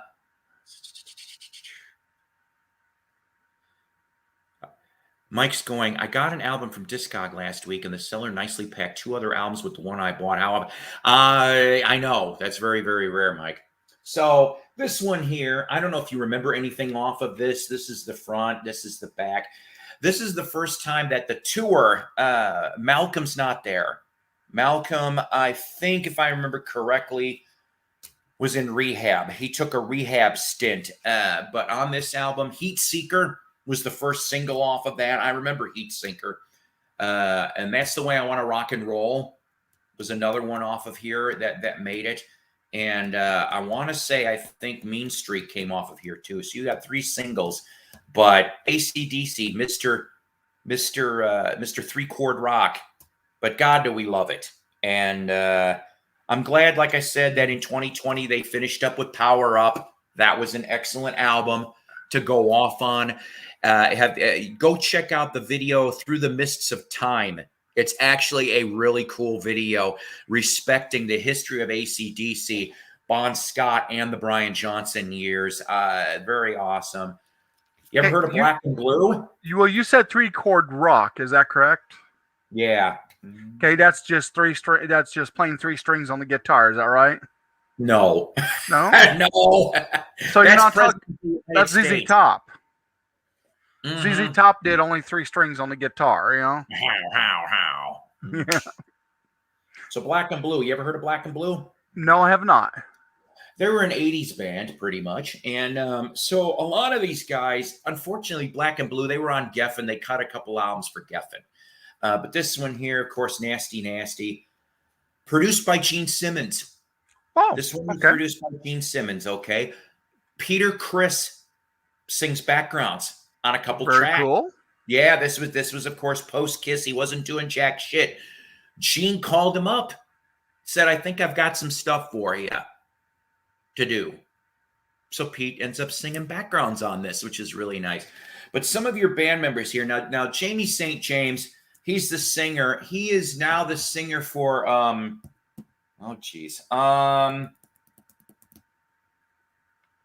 it's either I think it's Warren. I think no, it's not Warren. Jamie St. James is now in another 80s band. He started singing in there. But Tommy Thayer is who ends up coming out of here because Tommy Thayer ended up in Kiss. That's right. And that's he's been with them since 2002, although he was on the Psycho Circus album, the one album that all of us original Kiss fans were hoping that it was going to be a great album, and it turned out to be pretty mediocre, and I was a little pissed about that. That's right, Kevin, you are correct. Oh God. I do remember the first season of SNL with the Muppets. I thought that was one of the biggest mistakes of them having the Muppets for that first season. I'm glad they got rid of them. But Black and Blue really didn't get much love in the 80s, and then they pretty much broke up. The other day, I watched Alice Cooper with the Muppets. That was a damn good episode. It was. So's the Vincent Price one, too. I like that. Yes, it was. Because if you've got Disney Plus, you have all the Muppet shows on there. Oh, that's awesome. That's awesome. See, I didn't know that I had Disney Plus, but I personally don't, but James does. Okay. Mm-hmm. And it's his TV out here has got Disney Plus. That's how I'll be seeing the Let It Be documentary over the 3 nights. So I'll be sitting on the living room couch watching this. This next one, love him or hate him, Twisted Sister. Twisted Sister pin on your uniform. Love that. Twisted Sister. Dee Snider. Dee Snider and company. Yes. JJ French, member of this band. He auditioned for Kiss. D. in Snyder? late 72, early said no, JJ French, who was a Oh, member of okay. this band. He auditioned for Kiss. He didn't get it, of course. Ace did, but he was down to like one or three. Okay, what's the question about Disney Plus, Mike? So Stay Hungry, they did this, and I'm led to believe the band did not like the way this was produced. They bitched about it back then. So what did they do? They re-recorded the whole album the way they wanted it. It was one of the last things that, oh God, my head hurts today. The drummer who's been dead. Because Mike Portnoy came and played drums on that last Twisted tour. AJ Pero, when AJ Pero died, Portnoy went and did for the last tour, which I thought was pretty cool. So Twisted Sister, they went through a lot of shit. T. Snyder, love him or hate him, I don't know. Very, very out there. Sometimes he says truth, sometimes he bitches a lot. Now, D. Snyder, he did go in front of the board about the parental guidance on the music. Was that correct? Right. Yeah. It was him, Frank Zappa, and John Denver. Okay. Could John you Denver. imagine being a fly on the wall in those damn meetings? John Denver. Yeah, John Denver. Okay. You know, and everybody. But here's the thing: the congressional people thought John Denver was going to be on their side, and when they found out John Denver was on the side of these other two, they're like, "Oh shit, we screwed up here." I'm like, "Mm-hmm." I bet that wouldn't have been good to see. Yeah. So even though I'm led to believe John Denver as a person was an asshole, I have to give him at least some cred points for being there at the PMRC hearings and trying to stand up for freedom in music with those other two. So, anyways, Mike and Kevin are talking about the Disney Plus question. I'm going to let you guys read that. We were talking about me and a friend were talking about this band yesterday, actually, at work. He's one of my regular customers. He told me about how he got to see this band in April of '86 at Long Beach, California. I'm jealous. I would have loved to have seen Metallica with Cliff Burton, but this is the next thing that came out. This is an original press of the 598 Garage Days Revisited on Elektra with Jason. Okay, this is where Jason comes on in. I killed a baby today. Yeah. So of course I'm glad to have this. This is a bitch to get originally. This is so clean. I found this when I come across dead people's collections at garage sales. I feel bad in a way that I'm buying their music, but the mom was leaning towards senior citizen age. And I said, me and my big mouth, although I was trying to be respectful, I said, who has this awesome music? I bought like about a stack this high. I go, I want to shake their hand. And the mom just hung her head. I'm going, oh, fuck no. I said something wrong. And she teared up and she said, this was my son's collection. And he died from, I want to say leukemia, right? And I said, ma'am, I said, your son had awesome music taste. And I want to let you know that all these albums that I'm buying from you will be staying here in my sanctuary. And, I do know what ones I bought, and I have them all still. And this was one of them. He was a big Metallica fan. I've got other stuff. I've got an original Kill 'Em All. I've got 12-inch singles, Harvester of Sorrow, that kind of stuff. When did you buy these? Back in Illinois. It was a farm outside of Marengo, Illinois. I remember this. And I was just like, wow. This next one, I got to see these guys on tour, this lineup, and I'm glad I did.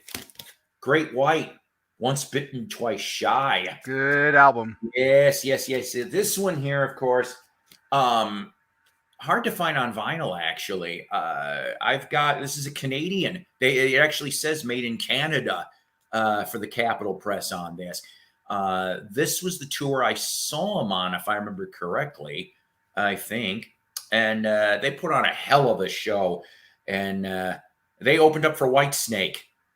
They opened up for Whitesnake in '88.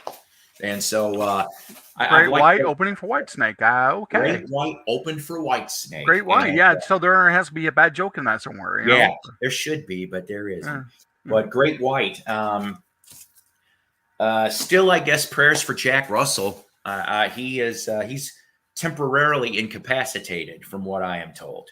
I don't, and maybe because of the live stuff, even though it's coming back, some of the live dates, maybe this will give him some time to heal, and then when he wants to come back out, he will. He's got stuff out as Jack Russell's Great White. That's what he's got. He's put out a couple records on that. That was the band at the Rhode Island fire. Mike, Kevin, you're both right on this. The footage is on YouTube. The footage is on YouTube of the station fire in Rhode Island. My God, talk about if you were to have a class in rock and roll of what not to do for a concert. What not to do. You know what we're talking about, right, Paul? The station fire in 2001. Is that when the fireworks? Yep. On the best. Yes. Yep. Minutes. Yeah. Minutes. They only had minutes. The guitarist died. There was only 2 original members in Great White at that lineup. It was Jack Russell and Mark Kendall, if I remember correctly, and everybody else was hired hands.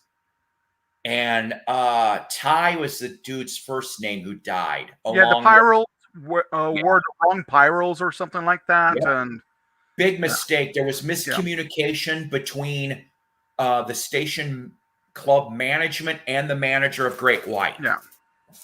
Now, was some of the exits blocked also? Yes. Yes, which was a big mistake. I don't understand. Whatever. Okay. It's just, so I think enough time has passed, and I'll tell this story. When I worked backstage 2005 for Night Ranger in McHenry, Illinois. Night Ranger was 4/5 original lineup. The only one that wasn't there was Alan Fitzgerald. Fitz was not there, even though he's shown on the poster.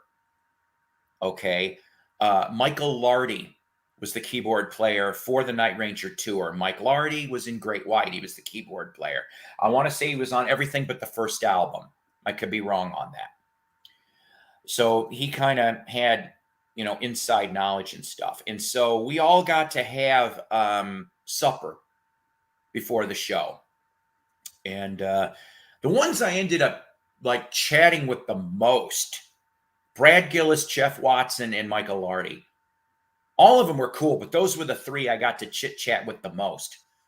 But I went and I talked to Mike Lardy, and I said to him, I know you weren't there for that nightclub fire. I said, I know you weren't there. I said, but I've heard a rumor. And I said, and the rumor is that Great White is going to reunite. I said, sort of to help pay for, now this is all allegedly, ladies and gentlemen, I don't want to get sued. So, and I said this to him too. I was trying to be very careful with my words. And I said, but I heard the rumor is the band is getting back together to help defer the costs of the lawsuit settlement. I said, yes or no. That's all I need to know. Obviously, none of my business. And he goes off and he goes, and I'm like, I lean in and he goes, I haven't really told these guys yet because the tour ends in a couple weeks.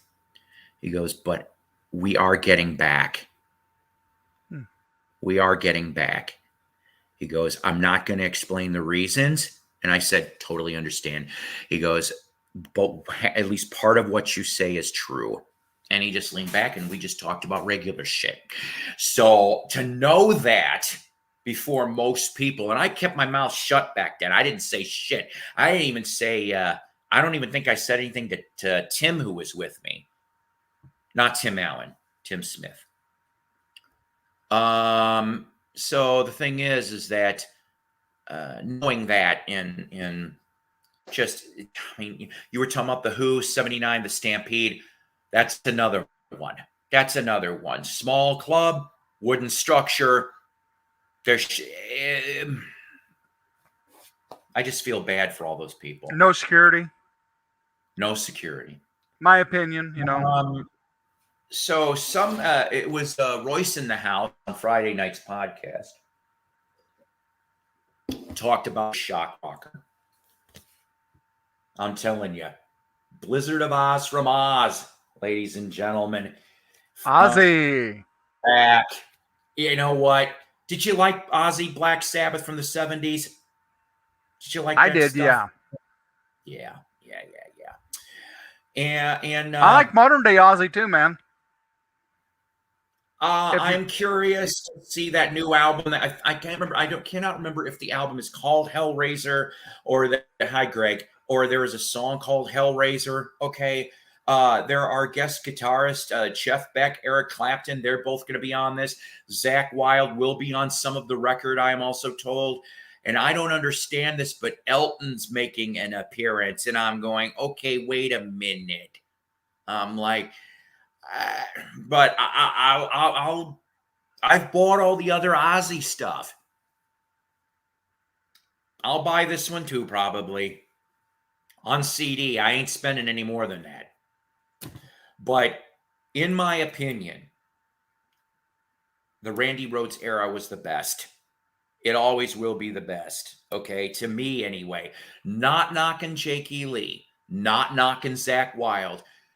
You got different style there, and I'm glad that they were part of the Ozzy legacy. Okay, as far as for the solo band, Jake got screwed.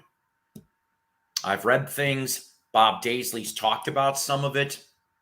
Even Jake got screwed for Bark at the Moon and Ultimate Sin. Another two killer albums, but Randy era stuff is always, to me, will always be the best. Tribute was another good one too, which came out in 87, 88, if I remember correctly. But like I said, the first two albums, Randy's was such a senseless death. It's like, good God. And Brad Gillis, speaking of Night Ranger, was one of the post fill-in guitar players for that tour after Randy passed. So was Bernie Tormé. Bernie Tormé was, I think he played 9 or 10 gigs, and then Brad Gillis was there. But he was there pretty much on loan because he was with Ranger, which was the original name of Night Ranger, you see. And so Brad, I even talked to Brad about this because when he was playing that Night Ranger show, the eyes were rolling up in the back of his head, and he was playing this killer guitar solo. And I have a picture of it. I do. I took shots. I was right there, like feet away from these guys. And I went up to Brad and I said, now I know why Ozzy hired you for that tour, because you were playing like a man possessed. Seriously. Yeah, no kidding on that one. That one, Kev. Sharon, oh my God. We won't even talk about. Sharon was like, I could never stand her. Never, ever, ever. Tim says, I saw a Cyndi Lauper college show outdoors in 84. A couple thousand were expected, more than, oh my God, 20,000 showed up because of local radio. The people in front were getting crushed. Oh God. I never heard that story, Tim. I never heard that story. I like Cyndi Lauper. Don't get me wrong. Would I go see her? Of course I would. Of course I would. I just remember the controversy for She Bop. Of course, girls just want to have fun. I'm kind of sick and tired of that controversy song. with She Bop? Yes, because She Bop was supposedly about female masturbation. Thank you for telling me that. Yeah, yeah, yeah, it wasn't mentioned until after the video was out and the single was in rotation, and amazingly enough, I don't think too many people pulled that at all. But I liked her version of Roy Orbison's I drove all night. I hope I got the title right on this. I just like the way she sang it. Roy, of course, did an excellent job originally, but Cindy did a really good job on that song, and I really like the way that she did it. And I'm going to get confused here. It's either Celine Dion or Mariah Carey recut it, and I hated it. I was just like, you know what? Some songs should just be left alone, Yeah. especially after Cindy cut it, and I really To enjoyed me, that. my favorite Cyndi Lauper's Time After Time, of course. And plus, she did the song for the Goonies, which was really great. That's right. I forgot about the Goonie theme. Yeah. Goonies aren't good enough, right? Was that Yeah. what it's called? Or, yeah. Oh, and did you know? Okay, here's a little history about that. Okay, about Cyndi Lauper. Okay, Okay. did you know she was on the very first Wrestling Mania match? Yes. Yes, Yes, because she. I watched that shit. I Yeah, loved I it. did too. Her and Captain Lou. Yeah, the Oh, Captain Lou was completely different back then. He just went by Lou Albano. Didn't go with Captain Lou Albano. I believe that but Cyndi Lauper, yeah, it was really, really, really. Ooh, yeah, No More Tears is good. And the song that he does with Lita Ford is kick ass.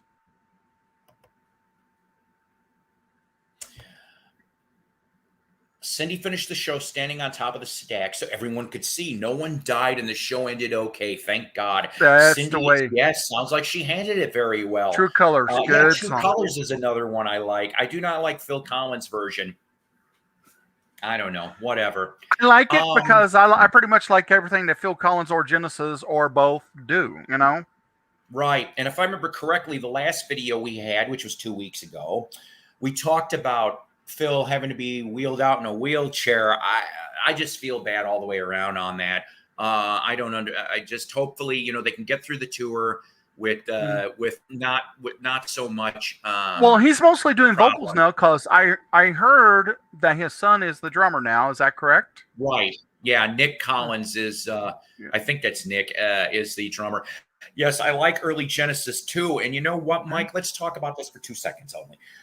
Steve Hackett is doing a solo tour in the United States. He's not, unfortunately, coming anywhere around here. If he went to Tulsa, I probably would go see him. I do have some signed stuff from Steve because if you go, every time Steve does an album, he will sell signed editions of CD and vinyl. And I do have Steve Hackett's autograph. Go to stevehackett.com. In fact, you probably could still pick up some of that signed stuff. He'll even do when Genesis did the vinyl reissues of the classic Genesis stuff, he'll sign those too. So it's a win-win, and the prices are decent. But I know that he's coming to Chicago. He's coming to Milwaukee. I think he's coming to Boston and a few other places. And so you gotta go check out Steve Hackett Genesis Revisited. That is the name of the tour. Go to his website. You can catch the tour dates there. He's even going to Canada for a couple for you Canadian viewers. So I want to do a side note real quick. I'm sorry. We talked about wrestling for 2 seconds. Mm-hmm. Paul, they just went off and announced who is coming to the Comic-Con here in Rogers in March. Who? It was so successful, the last one with Jake the Snake, that they went off and they already are launching for another one. They've had 3 guests mentioned. The 2 underneath are Power Rangers, okay? One is the Yellow Ranger, one is a Pink Ranger, okay? Okay. So 2 of them are Which Pink Ranger? Do you know what her name is? The only hint I can give you is she was in a 90s band called Crush. Vanessa? Does that sound right? Vanessa. No, because the only Pink Ranger I like is she played in the movie. She played in the TV series Flashpoint. I don't know. I'm sorry, I really don't know. So guess who they announced for March? Who? I wasn't going to go till they posted. I'm like, oh fuck, now I gotta go. Who? All right, we're going to play guess games in the peanut gallery here. Let's have fun and get involved. This man was at that time a second generation wrestler. His dad died in the ring, actually. Oh God. What year did he die? Oh no, I ain't gonna give that easy. 70s. That's your answer in the okay. 70s. Yeah, that's not So going to. Yeah. he ended up starting in the mid to late 70s. He started wrestling, ladies and gentlemen. He landed in the WWF universe. He is a heel. He actually technically introduced The Undertaker and Stone Cold Steve Austin when I was the ringmaster. So, Undertaker and ringmaster. He had the title and lost it due to what he thought was a technicality, when in reality he cheated. No, it's not Hogan. He created his own belt. The $1 million belt. Ladies and gentlemen, $1 million Ed DiBiase. DiBiase will be here in March at the Comic-Con here. Okay. 2010. That's A-list, man. And so I cannot wait to meet him again, because when I met him at Wizard World in Chicago in 2010, and by the way, Virgil was at the next table. No surprise there. Virgil better not be at this one, because I ain't gonna see. Remember his valet? Remember Virgil? Barely. Yeah. Well, because see, you seen Jake the Snake, is that right? Wait a minute. How can you cheat, Edward? True. I know you're ribbing me here, but it's fun, okay? This is the soap opera for men. It's wrestling. I always It said is. this. It is. Have you been watching a TV series called Heels? I've heard about it. I don't have, what is it, Stars? I don't have Stars. It's Stars. It's worth it if you could do it, because it has a guy who played Green Arrow on WB. He's in this? Yeah. He plays the heel. I know it's okay. Listen, Mike, I've said this before. I'm going to say it again. You're right. If you're talking any of that, it's sports. It's sports entertainment. That Vince McMahon declared it that so he could get around the licensings. That's why he changed it, because he didn't want to spend for the license. So he goes, oh, it's not wrestling, it's sports entertainment. That's why he said that, so that he could get around having to pay every state. Because it was wrestling entertainment, they're like, oh, well, it's not a sport. That's how Vince was able to keep some of his money. It's a ballet. There is physicality. People get hurt. Yes. What it is. People have died in the ring. There is a predetermined outcome. Mm-hmm. Yes, we know the titles. It rarely ever goofs up. It happens.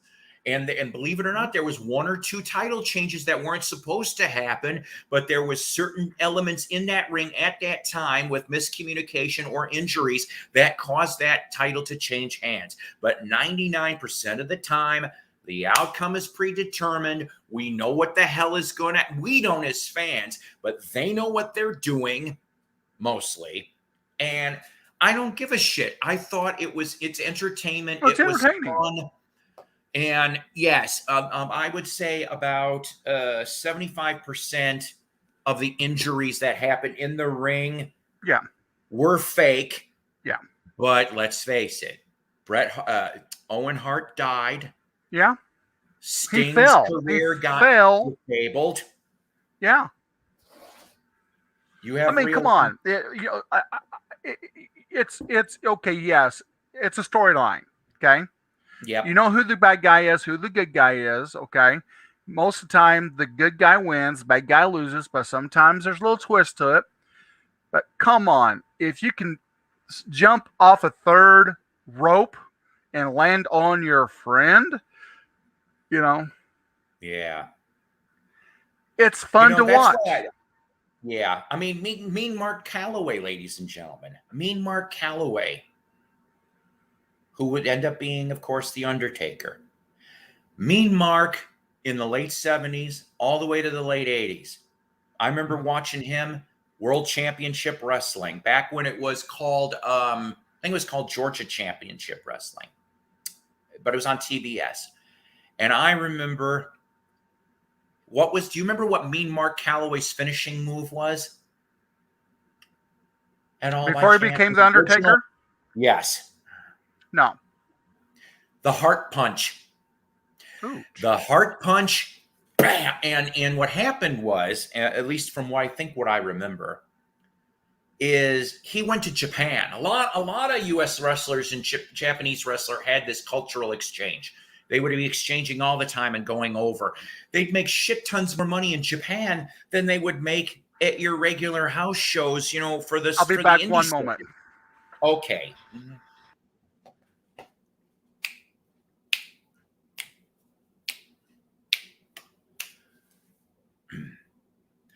I wish I had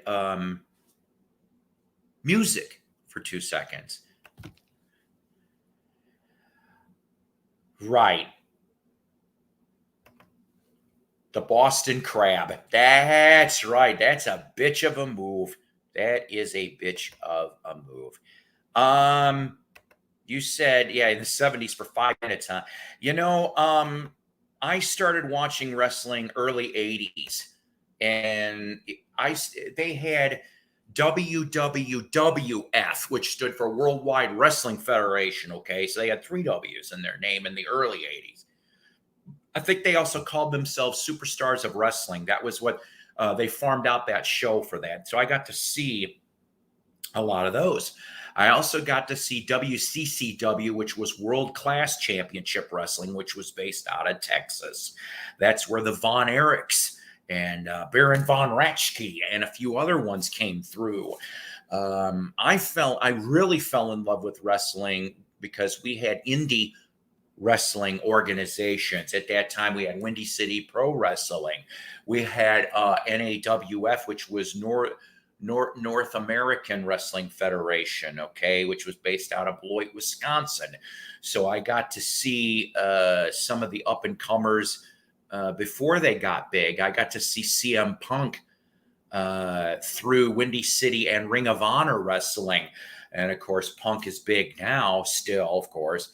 And Mr. Anderson, I saw him when he started out.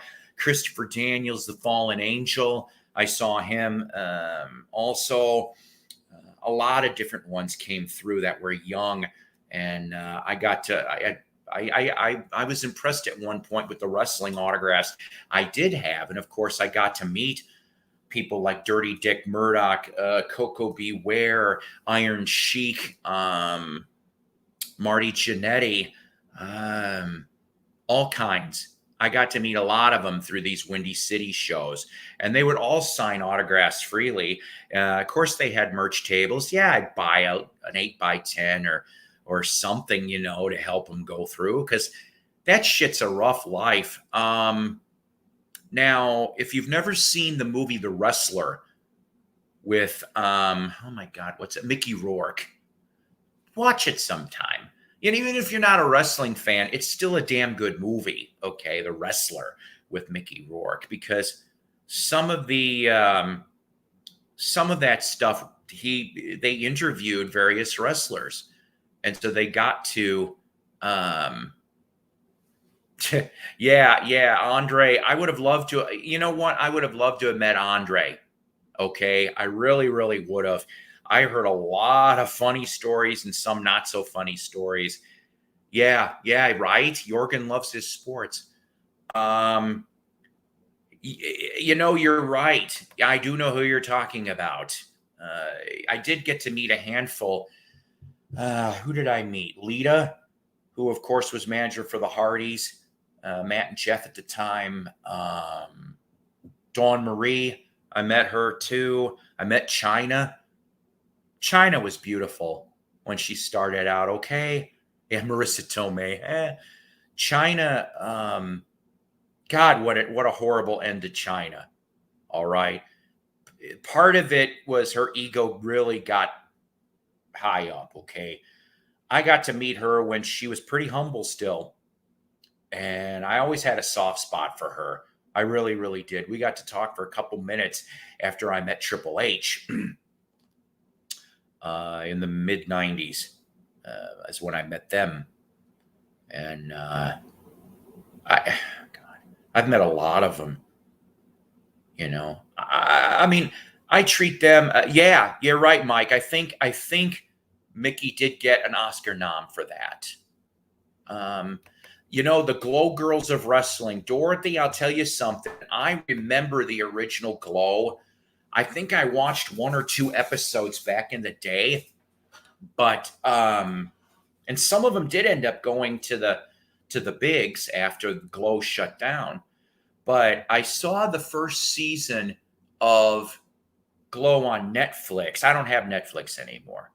And I just remember seeing the girl from Community, Annie from Community, whatever her name was. She was in this thing. That cracked me up. I haven't seen that since, though. But, you know, you do have to have some physicality to be in that. It's very rare that a fat ass. I would never. Tim had probably had to go pee. When he comes back, that's what I got to do. See, when we're middle age, the prostate. Never mind, I'm not going there. So, and it doesn't help that I've already almost downed another pot of coffee today. That's my second. No. Well, yeah, I guess it would count as a second pot. I said pot, but you know, I've met a lot of baseball players. I've met a lot of football players. Okay, Chicago type stuff.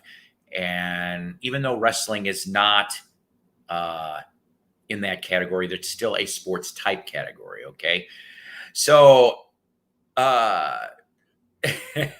so Paul, is Mike correct? Did you have to go pee? That's what he said. No, no. Trick or treaters. See, I'm not dealing with that. I'm not either. I know. You know what? I'm just now when Goth Angel comes down here, yeah. She likes that. And I'm like, okay, you know, I haven't done that stuff. Yeah, no kidding, Bean. No kidding, Kev. The plumbing gets sketchy. I'm on prostate meds. So guess what? Yeah, and thank you for that. Yes, I agree with that. Yeah. Yeah. Paul, your turn to control the show for a minute while I go. Hi, guys. I'm Paul. You know, tinfoil hat Paul, or crazy Uncle Paul with the tinfoil hat, or crazy Paul, or hey you. At least that's what the person says to me when I'm looking in their window, you know. So, hey you. Okay. Sorry, that was bad. I want to say happy Halloween. If you're going to be out and about, please be safe. Watch out for the little ones because they're going to be so excited to be out there trick-or-treating, talking to people. When I was working for Domino's, we used to do, I used to drive the evening shift, not the night shift. During the holiday seasons, all holiday seasons, especially Halloween, I would tell the drivers, drop your speed down by 15 miles per hour, as in don't do 45, you know, do less. Because these little kids are going to be so excited trick-or-treating. You know, they're going to, or I don't want to say going to, possibility will dart out in front of you because they see something very exciting. Now, holiday season, as in Christmas, I tell people exactly the same thing. Slow it down in the neighborhoods because children are mesmerized by twinky little things or beautiful things, you know, prettiness, Santa Claus, you know, because there's some houses down here in Rogers, Arkansas that goes all out. I kid you not. Just boom, crazy as can be, you know, and kids love that. I used to work at Sam's Club, and we would have a code Adam, and those who work for Walmart know what a code Adam is. And those who don't work for Walmart, a code Adam is a missing child. Okay? 99% of the time, when they do a cold atom, we find the child sitting in or sitting on a chair or couch or something, watching the cartoons we got going. Because guess what? They're kids. That's what they're going to do. So you all misbehave tonight. You get away with it. The veil's going to be very thin tonight. It's been thin all month tonight. So if you hear a strange knock at your door, don't answer it. Yeah. Just be on the safe side of things. Yeah. Yeah.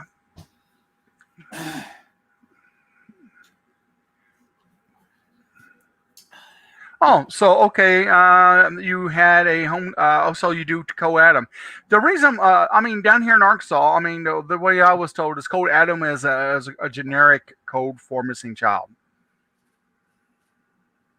Yeah. Tim Allen, which Sam's Club did you work at? I worked at the one in. Oh, you had to bring out the shirt. I love that shirt. I worked at the one in Bentonville, which was built behind. I have no candy, but we had a code Adam up. Yep. Work for Sam's Club. Yep. I read that one. But yeah. Just be safe tonight. Okay. Just be safe and have fun. Watch the kids. That's all I ask. That's right. Yeah, that's all I ask. Just please, because the little ones are going to be out. They're going to be excited. That's one thing I do love about children. Anything under 5, they're not jaded yet. That's why I was driving the school bus for City of Rogers. I loved that. It made my day. Because my favorite students were the elementaries and the high schoolers, because elementary kids were like, kindergarten up to, I guess, 4th, 5th grade. They're excited going to school. They haven't been jaded yet. So, right. Yeah, high schoolers, they're just doing it because it's a job. Let me get my degree. Let me learn how to become a stripper, that kind of stuff. So, stripping 101. Yeah. Not stripping cars, strip, or furniture for that matter. Yeah. But although it might fun. Be fun with the thinner. Oh, that's bad. Okay. Yeah. Okay. But life itself. Hopefully, I didn't drive the. You left me here, Paul. I think everyone started crying. I'm not too sure. So Well, Tim works for 6431. That's what he says over in Flat, New York. New York. Yeah. Well, I don't remember which one the one down here is. Yeah. You mean ours or the one that's by you? The Sam's Club I came from down here behind Neighborhood Market. Yeah. Right. I don't know either, come to think of it. I don't know. Yeah, the reason I worked at that, the Neighborhood Market that you worked at for, didn't you? Excuse me? Okay, the Neighborhood Market that you work at, right? The reason why I worked there for is because I never got to work in Super Center 1. Okay. And I have always told people I want to work in the first stores of everything. Yeah. Of every because the very first Neighborhood Market is the one in front of Sam's Club. Okay. So the Neighborhood Market you're at is the number 2 Neighborhood Market. Tells of marriage. I love that one. and Beans, is it going to happen again for me? Yeah. We'll see. Well, I was going to give out cans of beer and fried eggs this year, but SNL knocked on the door, told me not to do that. So we're from France. You get the fried eggs and can of beer, right? Oh my God! When I saw that the first time, I'm like, I'm dying. I'm going. Now that was Dan Aykroyd, was it not? Yes, I would have visited the Conehoods every Halloween Yeah. just to get my fried eggs and beer. Multiple times. Of course, I wouldn't have put the pleasure rings on Connie because I would have got my ass kicked. Oh, yes, very much so. And the movie, The Coneheads, was great. It was funny, you know. Oh God. It was perfect, you know. I seen it probably 100 times because it was just worth it, you know. It's one of these movies like He-Man, Masters Universe movie. Remember that? Dolph Lundgren as He-Man. Don't remind me. But you know Yeah. what? That really the term trick or treat is extortion. Yes, but what a great mid '80s movie. I like that one with Gene Simmons and Ozzy and cameos. And Fastway does the soundtrack. Which one was that? Which movie? Trick or Treat. That's the premise where the DJ dude plays the dead guitar player's record. I don't know if he plays it backwards. I can't remember. He plays it on the air, and all this shit starts going down. I remember that. Yeah. Gene Simmons. I'm trying to remember both of their. I want to say Ozzy plays a preacher, which makes me laugh, and Gene plays. I think he plays a DJ or some shit. But that soundtrack is not that easy to find because even though Fastway does most of it, I think there's other people on it too. And I have never come across a copy of that soundtrack. So yeah, Trick or Treat. That is a good one. My Halloween movie I have watched this weekend so far was the Kiss movie. Oh my. Kiss beats the Phantom. Yeah. Of the park. What was his Adam Devereaux? I think it's Adam Devereaux or Adrian Devereaux was the bad guy. And it's funny to spot the goofs. Spot the goofs in the Kiss film. Or in the words of Ace, ack. Ack. I watched it. I watched it last month, and I had to rewatch it again just yesterday, just to go, oh my God. That's fun. Here's my next question: are they going to do a part 2? Let's not and say we did. Come on, we need it. We need to do Kiss Saves Christmas. That's what we need. We need. Hey, if they could do an Ernest Saves Christmas and an Ernest Saves Halloween, they can do a Kiss Saves Christmas. Okay? They could do that. And it takes all 6 to save Christmas. And I know you're going 6. Well, yeah. You got to have the demon and the Star Child and the Space Ace and the Catman and the Fox and the Ankh Warrior. You have to have all 6 of them to be able to save Christmas. So it's all your. I'm confused. There was 6. Well, yeah. Okay. So you have your first 4 till 1980. Okay. Even though the last thing that Peter did was Dirty Living on Dynasty. It's not on the rest of that album. It's Anton Fig, Ghost drummed on Dynasty and Unmasked. He is the one that plays all over that. Unmasked comes out in early 80. Peter, of course, is shown on the cover in cartoon form.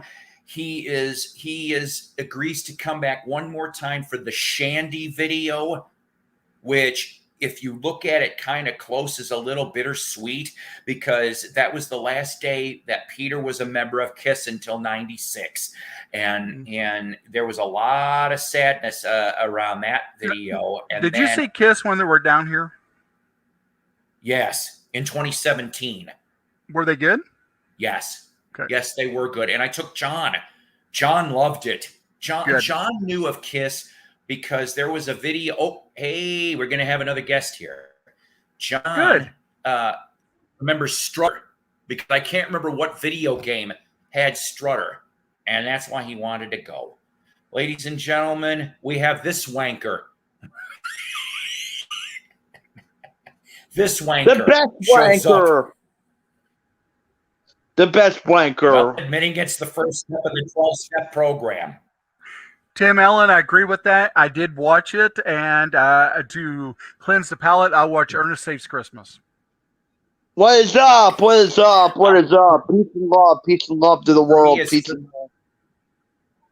For me, it's Great Pumpkin Brown. I have to come out with that. Christmas can't be well. Now, are you talking about Kiss Damn Try? Are you talking about which version are you talking about? Are you talking about the original version, or are you talking about the Robot Chicken version of it? Robot Chicken. Oh, you talking about the half-ass Christmas party? Boy. You know, I love that Robot Chicken bit. Kev's right. That's one of the goofs. That's one of the goofs of spotting there. Yes. And then, yes, and then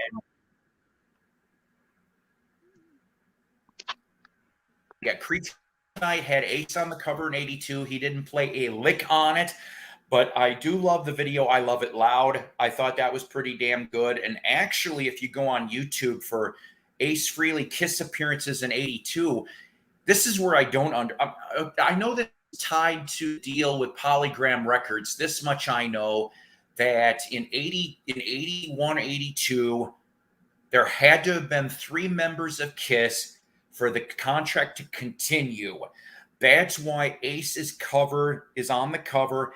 He's at the press conferences pretending he fucking knows the songs. There's an interesting little clip it was done live on German television. So, I think if Ace wasn't so out of it, I would have loved to have seen a couple albums of them with Eric Carr. Eric Carr was a kick-ass drummer. He was a different style of drummer. I loved it. Eric Carr. He was Michael James Jackson and Eric got together. And he's like, I want to have heavy sounds on this album. How do we do it? So they mic'd the drums to kind of get that similar Bonham sound. And then that's when he learned, supposedly, that Bonham played with the fat end of the sticks. So he'd turn them, he had the fat end of the sticks, and he'd be drumming like that. That's how Eric started drumming. And that's how you get the sound that is so excellent on that damn album. Did they ever do Kiss meets Scooby-Doo? Kiss meets Scooby-Doo. I'm doing okay, Mike. How are you? You said they did or didn't? They did. They did do a yeah, it's Gene and Paul's voice. I don't know if Tommy and Eric do voices for that too. How are you doing, Paul? Well, you're both named Paul. Better. I'm the cute Paul. See, he's not. So he's the Paul. I'm the fucking Paul. I don't think I've met. I don't think I've met the Paul. You're all over the place. You're all over the place, Richard. I love it. You just flit around like I do. Except, let's see. I mean, you've been on Brother Brian. You've been on H's. I'm not allowed. I'm not allowed. Am I allowed on? I don't know. Am I allowed on this channel, Paul? Because I don't know anymore where I'm allowed, where I'm not. Why the fuck would I ban you? Listen. No, because I don't know am the VC Drama Zone. I know drama here. I don't give a shit. Like, are you okay to talk to? Because I don't know who I can talk to anymore. Like, because I don't go drama. I don't put up with drama. And like I said in Rachel's stream earlier, I feel that the VC is like high school for adults. You have all these groups here. I have always been in high school. I was the middleman. I had friends in all the groups. I did. The smart, the geeks, the jocks, the stoners. I had friends with all of them, flitting around. That was me. I'm the same way here. I don't fucking start trouble. I won't do it. Why? Because you are trouble. Middle-aged. I ain't gonna put up with anybody's shit. I go on Brother Brian channel. People are saying, "Oh, we're not going to talk to you anymore." we're done with you. We're going to unsubscribe you. We don't want you anymore. I mean, so, I mean, I don't know. Correct, Kevin. The only trauma that I will allow is by Yes, the excellent 1980 album from Yes. That is the closest you're going to get to hard rock. Yes, go listen to it. I love Metal Messiah. I love that whole damn album. It's great. They should have done more in that lineup. But anyways, so yeah, and you know what? Okay, Richard, I don't give a shit about saying this. I watch Brother Brian. I watch it. You've seen me interact on the Peanut Gallery. Yeah. Okay. Would I go up on Brother Brian's channel? Sure, I don't give a shit, but I don't like. I'm just saying, and Mike, you'll probably tell him anyway. Which that's your thing. All I'm going to say about Brother is, and Brother really doesn't talk too much smack like he used to. Okay. And I just think that the smack talk from anybody, whether it be any host or a Peanut Gallery member or whatever, I still believe if you can't say something nice about somebody, don't fucking say anything. Yeah, I am the same way. That's my rule. That's all I'm saying about it. Just I want to have fun, damn it. I've been doing these live streams for 6 months now. I see I dropped some audience after I said that. I don't care. You know what, Paul? We've actually had up to 13 people in here. I saw that earlier. I just didn't do nothing. So the thing that's doing good. To me, that's fine. I mean, I'm assuming there's other people out right now, and I bet you maybe Rach is doing a night stream. I bet you there's other people too. And the thing is, people are already getting together. They're going out doing some trick or treating right now, so it's starting to get dark out here. So that too, that's correct. But the thing is that I do this shit for camaraderie and the love of music and whatever else we talk about, like wrestling, pop culture, movies, all kinds of shit. That's what we talk about, and that's what I like. So even though Richard stepped out for a second, let's keep showing some vinyl because we've only gone through a third of the pile. How about Accept? I like it. Wow, baby. German rock, Udo and Company. Accept. Midnight Highway. Any good? I think Accept was the best Accept. But like I said, Balls to the Wall, Fast as a Shark. All kinds of good shit. Nice in your friggin' face German heavy metal, which, speaking of German metal, I don't know, maybe it's softened up some. Scorpions is going to have a new track coming out in the next week. Peacemaker. Oh, that's cool. Might already be out already. I have not had a chance to listen to it. That's right. If you don't like something, then move on. That is right, Dorothy.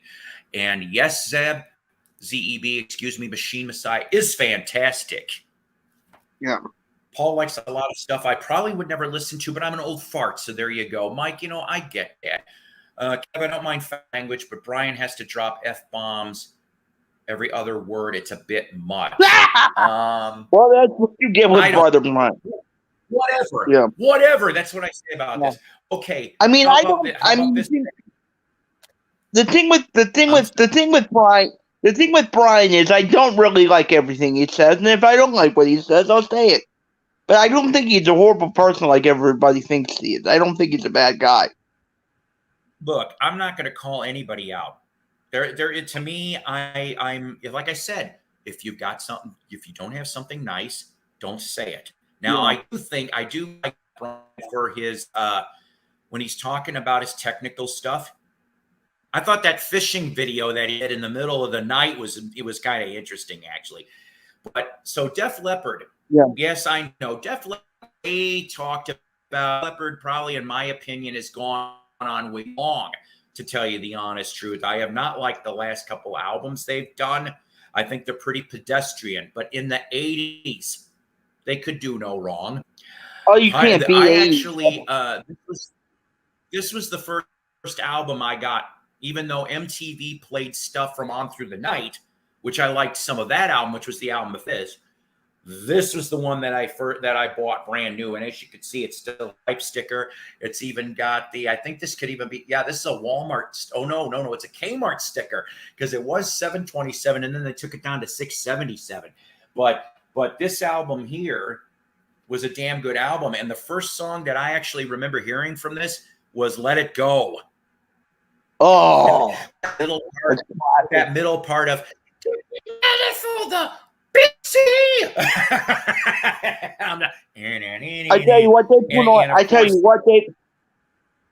tell you what they put on a hell of a show too. I saw them open up for Kiss, and they freaking blew Kiss right off the stage. I saw Def Leppard play. Shit, when was it? I can't remember. They put on a kick. 88. I saw him in 88. Remember, Paul, we were talking about the Great White Snake concert that was Alpine Valley over in Detroit, Wisconsin, for any Wisconsinites out there. Alpine Valley was a kick ass. They do part-time now. But so later in the week, Def Leppard was there for the that one was the Hysteria tour, not Pyromania. So 88 Hysteria tour. Rick Allen comes back. Everybody, he's the one-armed drummer. Everybody's curious on how this is going to look. The opening act was Europe, and I'm going, fuck. I never liked Europe. So there was an incident because for some reason I didn't know how to get to Alpine Valley, or maybe I think my girlfriend at the time, she knew a shortcut. Unfortunately, she ended up with a ticket, speeding ticket, Walworth, Wisconsin. You need to know better to go through Walworth. That was a speed trap. So the thing is that we got there. We still got decent seat. You know, this wasn't seats. It was, you sat on the grass. So we were halfway up center. And I'm like, oh God, we missed Europe.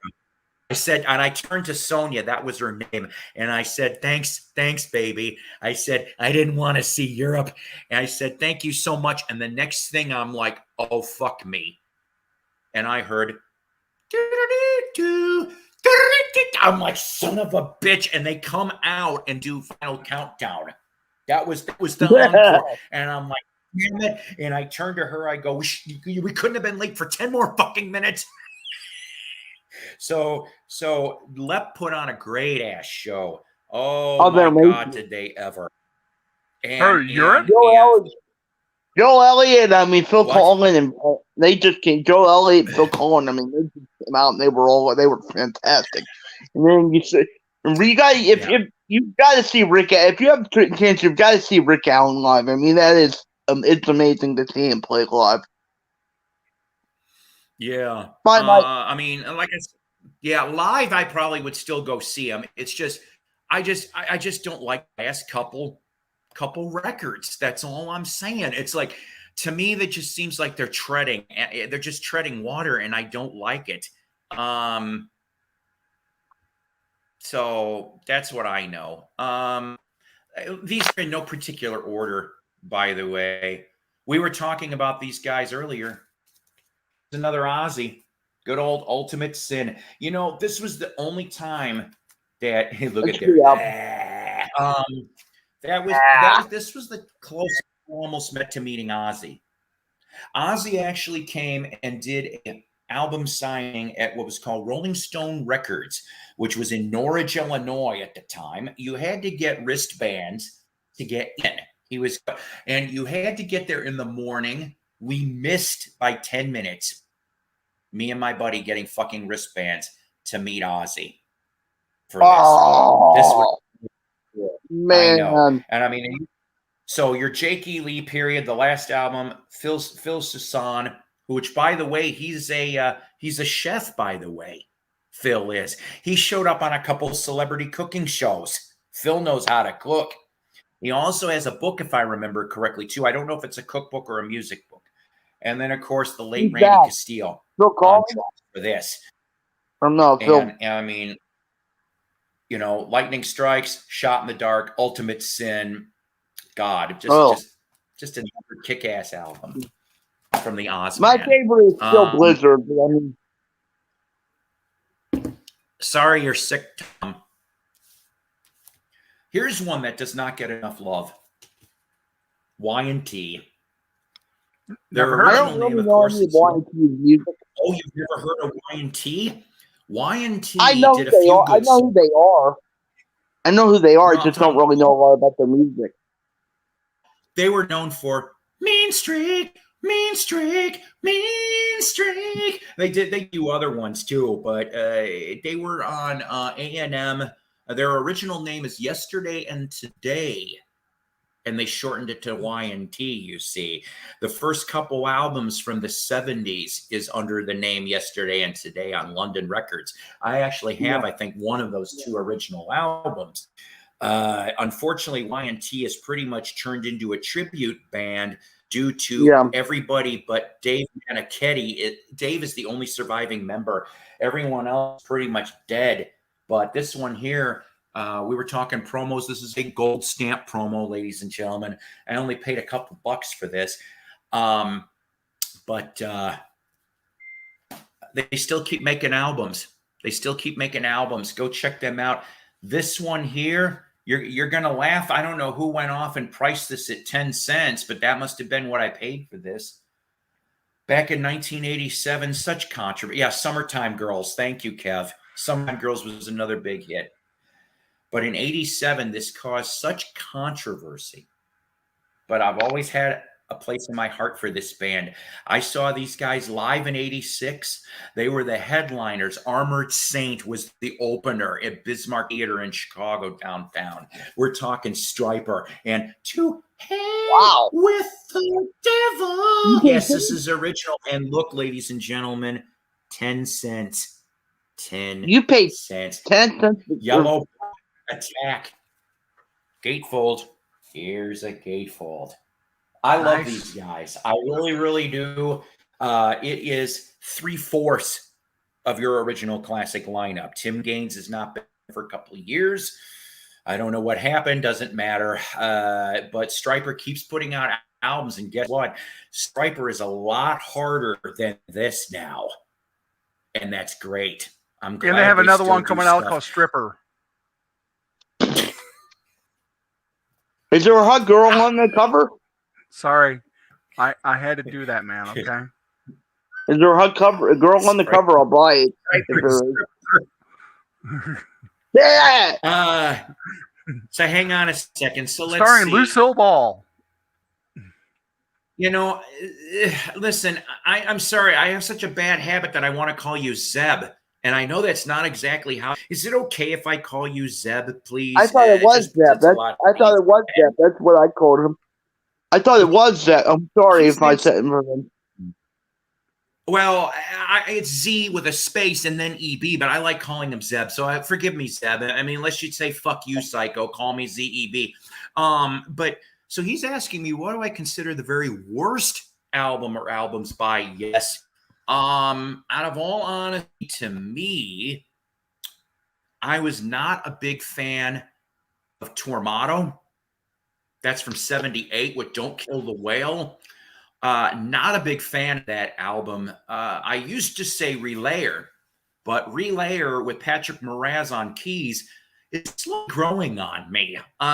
So I would say currently probably Tormato. As far as for maybe later, Yes. I'm not a big fan of Heaven and Hell, I think it was called Heaven and Hell. 2014. The new album, Yes has got a new album called The Quest.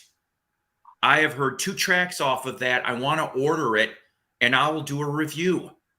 Now, a lot of people are bitching about this because it's not really Yes. And you know what? I'll tell you something. I miss John Anderson. I miss Rick Wakeman. But you obviously have, John's currently solo right now still, but you got ARW, which is Anderson, Trevor Rabin, Rick Wakeman, okay?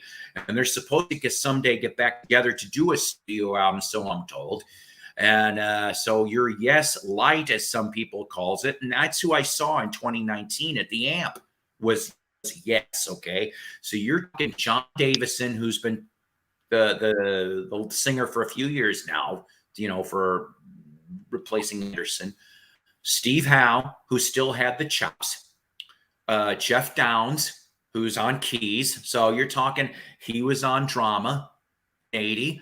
He was a member of Asia with Steve Howe. Okay. He was good on the keys. Billy Sherwood's on bass, who Billy Sherwood's been in the Yes universe since 94. Okay. Yeah. He didn't do bass work, but he did other stuff on albums since then. But he's taken over the bass because Chris, I guess, asked him to. And Alan White is your studio drummer still, but Jay Shellen, who, if I remember correctly, Jay originally started out in Kingdom Come, if you remember that 80s band, followed with, he did some work with the Scorpions. He's the tour drummer mostly, and Alan comes out for 2 to 3 songs. So I want to get the Quest. I like what I've heard so far. That could be maybe the best album they've done in at least a decade plus, in my opinion. But I still miss John Anderson. Yeah, I would say Tormato was their new wave album. I'm not gonna lie, I do want to get the drama extended version that was put on CD in 78, 79. There was a couple drama tracks that actually have Anderson and Wakeman performing some of the demos. Oh, we lost Richard. I didn't do it. So yeah, New Wave album, think it's decent. Relayer is good, but yeah, it is very intense. Heaven and Hell is so subpar. Well, that's what I'm saying. I didn't like that album. I really don't understand. A lot of bands do this. Yeah, you know what? You're right. You're right. And the thing, yeah, see, I forgot about Open Your Eyes. Yeah, Magnification I liked. Union I didn't like. But yeah, Drama should have done at least one more in the books. But what they were trying, I think it was Chris, Tony K, Alan White. They tried to form a band called Cinema. And Cinema, if I remember correctly, was a track on 901. Richard's back.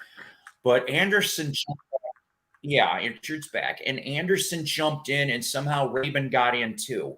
And so that's how you got 90125 with Owner of a Lonely Heart. The war. I'm back.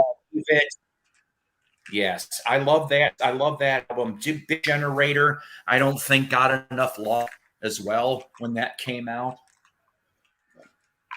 Hey, all right, Paul, this next one is a picture. Yes, sir. Quick question. Ozzy Osbourne songs, Sure. right? Yeah. Do you have a favorite? That's a hard one for me. I don't think I can pick one. Let me go by eras. Okay. So the Randy Rowe era. Yeah, you can throw Black Sabbath in there. It's no problem. Over the Mountain. I love Over the Mountain from. I love Over the Mountain seriously. too. Crazy Train has been played so damn much, even though I love it. Over the Mountain probably would be my favorite Randy Rhoads era. Jake Mine Lee, is with I'm Lita sorry, Ford. go ahead. Really? I like that one because I think he has a better harmonized voice into it, if that makes any sense.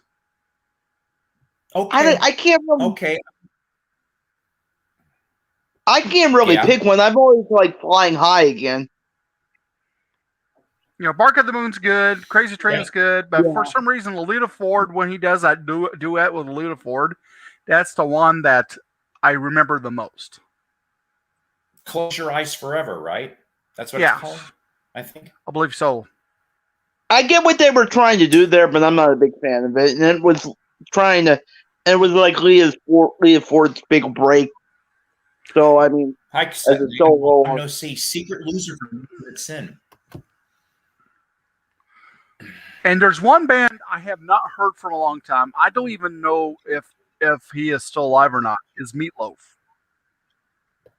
Meatloaf is still alive. He is, but he's retired. And I have a slight inside story on this. Meatloaf showed up at a Comic-Con up in the Chicagoland area a few months back. Oh yeah, he does that now. And He's Scott met him, and he didn't even talk to Meat about music. He wasn't gonna. He talked about the movies. He talked about certain movies. He was in Black Dog. Of course, he also was in Rocky Horror as the biker. So, I mean, but he talked to Meat about and Fight movie Club types. And Fight Club. And but that's what he did. He had a conversation, I guess, close to 10 minutes with Meatloaf about the movies. Yeah. And Meat, I guess, ended up doing a Q&A as well, which supposedly somebody from the Comic-Con recorded this Q&A. And he said that if he can get the link, he'll link me some of the Q&A footage. It's nice that he's still out and about, but he's retired from the road. And if I remember correctly, he's retired from music. I seen him in concerts, and I loved it because to me that's a rock opera.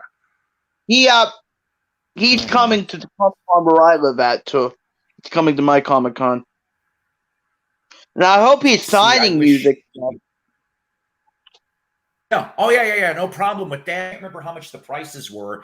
Of course. I would be the music nerd. I would want to get Bat Out of Hell and Bat Out of Hell 2. That's what I'm saying. But that's what I'm saying. I don't care about not wanting to talk about it. But if I take up, I don't care about not wanting to talk about it. But if I take a copy of Bat Out of Hell up to me, won't sign it, I'd be pissed. Right. I mean, let's face it. That would see. I mean, okay. I mean, up until Bat Out of Hell 2. Meatloaf was considered a one-album band, and he did put out a bunch of stuff. He did. It's just none of it stuck. And it was him and Steinman were a very strange combination that worked, okay? And now that Steinman's dead, and I guess there was some, I don't know, there was some very weird drama between those two on and off over the years. That's why they didn't do so many albums together.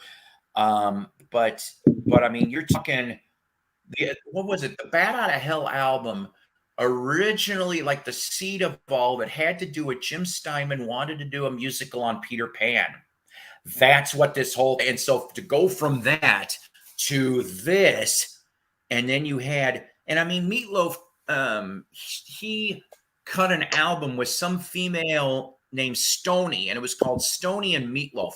That came out in 1972 and went nowhere. It was on a Motown subsidiary, and when Meatloaf got big, they reissued it.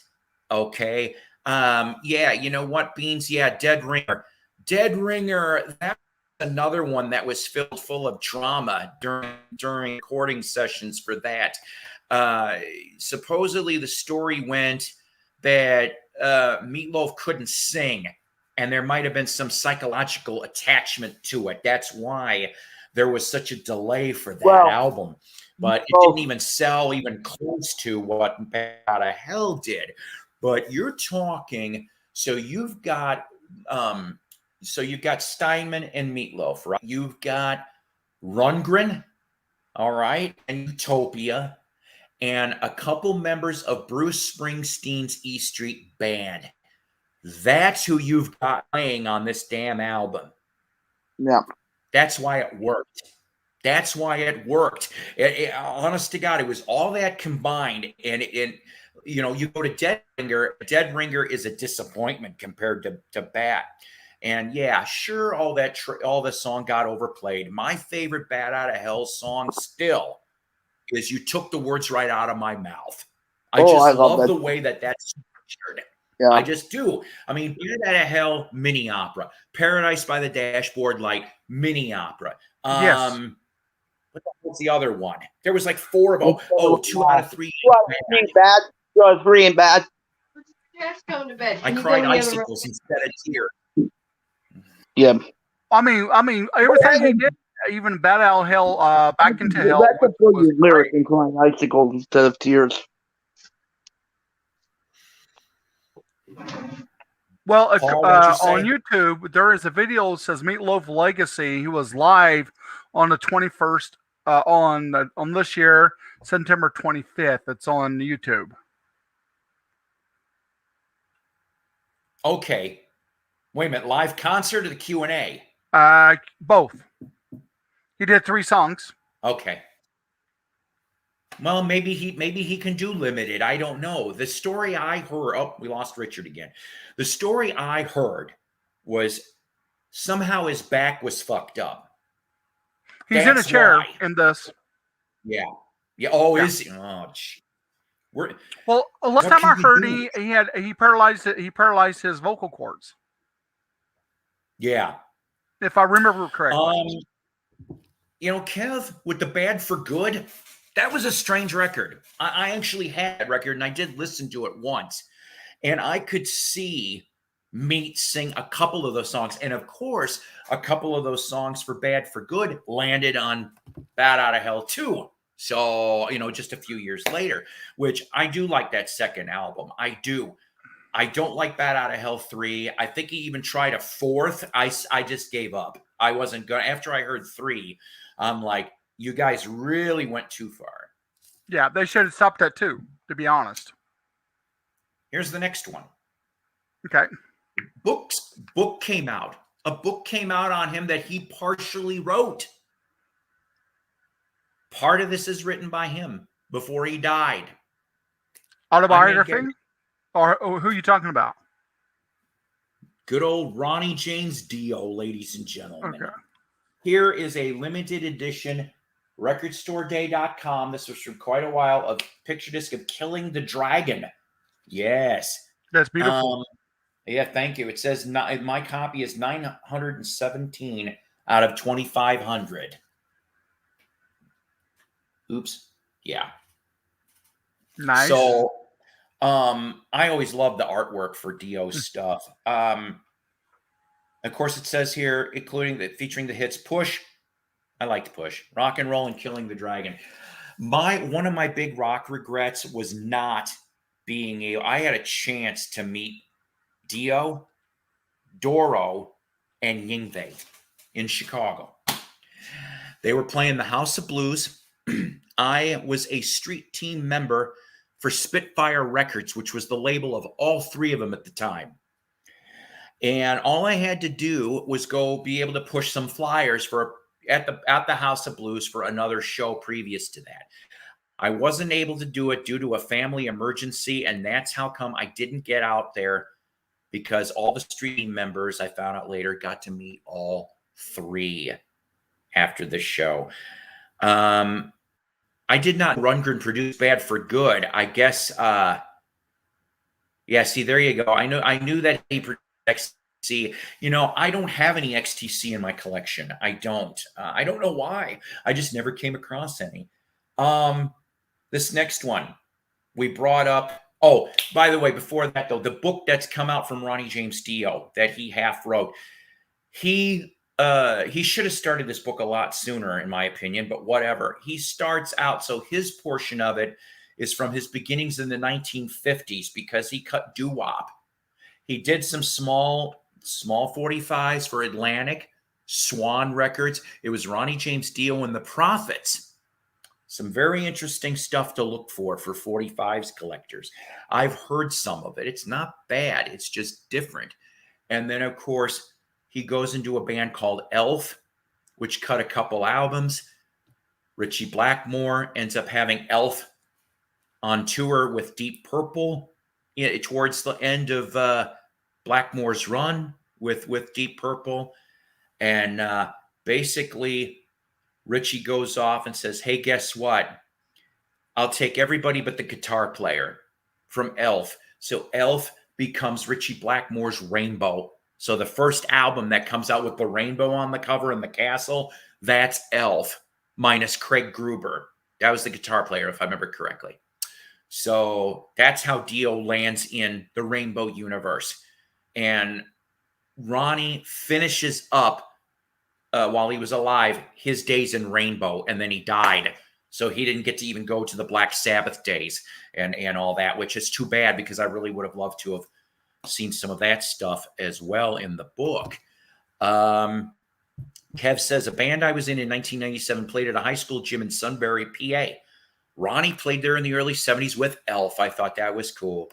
Yes, I had the picture disc. I think I ended up like trading it with a friend for the Elf picture disc, the one with the ogre on the cover. He did a couple, Carolina County Ball. There was a bunch of different Elf ones. I would love to find that stuff. I think it was on MGM or an MGM subsidiary. So this next one, original press, but I wish it was the original press. Yeah, I mean, Dio is just one of those people. You either love him or you hate him. The first Dio that I remember was Man on the Silver Mountain from Rainbow. I thought that was kick-ass, along with Stargazer and Miss Mistreater and a bunch of other stuff. Yeah, this is where you change the game. Good old Appetite. Oh, yeah. Nice original Geffen. I wish I had the original, which was the painting. I know it's a very disturbing cover of what I call the raping robot. I will admit, I don't know who thought that was cool. Yeah, it was either the band or Geffen. Yeah, let's put it on there. Really? Yeah, I know you got some extra press out of it. They did. Oh, did they? But I never saw. Okay, it must have been that quick of a press, because this is all I ever saw. Hey, Paul. Was this cover. Yeah. I got to go because it is dinner time. Uh-oh. What are we having today? We are having ribs. Ooh, tasty, yum. It's from Smoking Joe's. I haven't sauce eaten on 'em? Smoking Joe's in a long time. Barbecue burger and ribs is the only two things I will. Well, hold it. No, they got a big, well, the prime rib's different. Okay, but they have a chicken fried steak, which is about this big. I kid you not. Yeah. Before you leave, Yes, Royce in the house. Psycho Platter, how are you, brother? Royce had his show on Friday. He does a live stream Friday nights, if I remember correctly, 7 p. That Shock Rocker one he did. I only got to watch part of it, guys. So I got to watch. He touched on Screaming Jay Hawkins. He started out with that, followed by Alice Cooper, followed by Ozzy. And then, unfortunately, I had to depart. Go sub to Royce in the house, and you can go and Kevin's asking you pork or beef. me as in beans, pork and beans. No, I think he means the barbecue. Oh, barbecue, pork. There you go. You go. Dorothy says she thinks she met Axel, and you live to tell the tale. Axel, if I was in the room with Axel for about 10 minutes, A, he probably would cuss me up and down. B, I'd have a bunch of questions for Axel. Yeah, you would love him and kiss up on him. We know this. You would hug him and. No, the first part, it would be like Chinese democracy, really? No, you know what it would be? You'll be, dude. and the other one would be, why the fucking hate on Steve Adler? Seriously, There you go. That's what I don't understand. Before I leave, quick story for you. Store one yesterday, I was getting some groceries, and of course I talked to the cashiers. This one cashier, which I really like her, she's always having a rough day. Uh-oh. I ask her, she's in the gift card, where to stash them at. I say, hey, how you doing? She looks at me and she goes, I had a guy come up to me said to me, I want to speak to management. Uh-oh. And she goes, okay, which one? We have plenty. I want to speak to the store manager. She goes, okay. Says, may I ask what for? He goes, yes, I need jewels and a crown. I am the king of Scotland. Yeah. So I looked at her. I go, I don't believe that. She goes, no, neither do I. I go, no, I really don't believe that. She goes, why is that? Because I'm the king of Scotland. Oh my God. Like that. Oh boy. Oh boy. She kind of went, go. Hey, I love you. Take care. Happy something. Halloweeny. I don't know. Halloween. You know Halloween. what, Paul? You're probably right. I probably am going to be honestly wrapping this up in a couple minutes too. I have dinner myself, and I also have to take a kid to work shortly too. You know what? Do you mind anybody?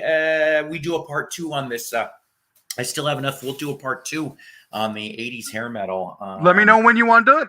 Yeah, we'll probably let's see here. We could do it maybe next Sunday because I'm having a 3-day weekend, which will be nice. I'll need it by then. How did you pull that off? Yeah, well, we won't talk about it here. But listen, thank you, Paul, for coming on. No problem. I'm always happy to come on, man. Yes. This makes my Sunday. This literally. We talk about music, and you don't mind when I do my bad jokes because let's be honest, they're really bad. So. And before November is up, let's do that musical truth episode where we'll talk about your music days and your roadie days. Got it. We'll talk about Bob. Oh, you got it. I can't wait on that. Now, got to be honest. I will try to remember because remember I got a lot of weed back then. Jot some notes. I mean, they literally called me a Papa Puff back then. Okay. Oh God. Oh boy. Yeah, we even had a guy called Frosty the Snowman, and that's all I'm going to end on that one. Okay. Oh boy. And I can see here, and it's stepping up in the last few minutes of this broadcast. You wankers are still on. Wow. Well, this wanker's leaving. It's just because I haven't found any.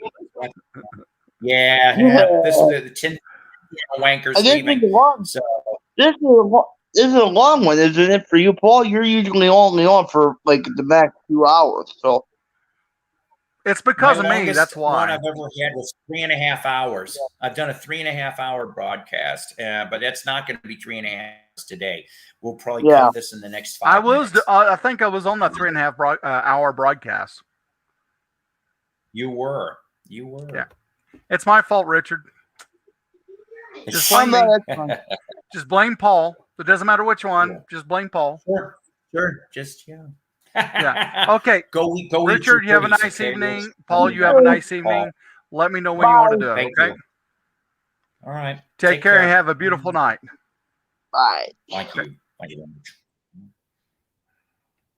Well, I've got some disturbing news. Well, I've got some disturbing news. Paul McCartney is done. What? Oh, no. Right with the Maca talk. Okay. Expound. Did you see his performance last night? You mean at the Rock and Roll Hall of Fame? No. Yes. I didn't know I knew he was there because I saw a picture of him in the Go-Go's, but I did not know he performed. It was the worst thing I've ever heard in my life. It was. It was. I'm not gonna lie. I only got to. I've heard about Dukes. I want to get those out. I did not get to complete the Mean Mr. Mayo 18-minute lyrics book rant. I still need to go back and watch the rest. I did get to catch the first couple of minutes. Oh, he's being a wanker. I love him, but he's being a wanker. I am not going to go and touch on him not signing autographs. Whatever. Okay. Just whatever. I always thought it was weird that when Ringo said it the first time, which I think was a few years ago, it's been, I mean, I like autographs. I've always liked getting autographs. I'm sorry. I'm that person. Yes, I know. There's nobody in this world that is more important than anybody else. We all have to shit on the toilet. We all put on our pants the same way, hopefully. And we do all kinds of regular things. It's just everyone on this earth has a talent. And that talent, natural or otherwise, is what elevates someone into celebrity status, whether they sell their soul for it or otherwise. You mean like John Namath did. Joe Namath. Yeah, I don't those infomercials. I'm sick of watching those. These benefits can be in your no, I don't want to hear it anymore, Joel, because you're reading what I can see already on the screen. I don't need to hear you tell me about it. So and that's no slam to the New York Jets football fans. So the thing is that I think Paul overstayed his welcome. Okay, Paul I didn't know to be relevant in 2020's society, and I honestly think he failed. Okay, that doesn't mean I hate Paul. I'm not a Paul hater. I'm not a Beatle hater. I'm not a solo Beatle hater. I just think that there is like, okay, what do I mean by that? You have arrogance telling me. Ringo is milking. He could have put out a whole album. He chose to do 2 EPs because he was making more money this way. Whether it's Ringo's decision, Universal Music's decision, I don't know, okay? So this is all about now the mighty dollar, and maybe it has been for quite a while. The Beatles obviously are not going to go away, and I'm glad they're not going to go away. I think future generations need to know about the music of the Beatles, all right? It's just that I think McCartney has not been relevant for quite some time. Okay. The last album that I enjoyed was Flaming Pie. Seriously. And that was 97. That was the last one that I thoroughly enjoyed. He has put out a couple decent songs on every record since. And I mean that. Every record since, there's a couple good songs. That's it. I have not.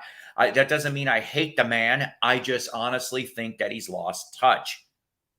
Whose fault is that? I don't know. I just think that's. I don't know what to say. Yeah, Ringo does still sound good, Kev. He does. Well, that's because he has no vocal range. That's the thing. That's the reason why he still sounds good, because he got no vocal range. He can sing. His voice. He'll sing like that until he dies, and it'll sound good because he has no vocal range. Some of you people here have heard me in the past talk about Ringo, okay? I did that Ringo review for Zoom In. Ringo, you know what you're getting with a Ringo record. You know what you're getting, okay? It's good time music. That's what it is. There, and the thing is yeah, I'll admit I'm sick of the whole peace and love bit. It was good in the 70s, good in the 80s. I don't want to hear about it anymore. I'm not being a hater. It's just he's treaded this now for a very long time. I like his all-star band shows. I think they're great when he gets all the different musicians. He was great live, Richard. I saw him in 18. He is great live. He's great. Yeah, yes. Ringo's great.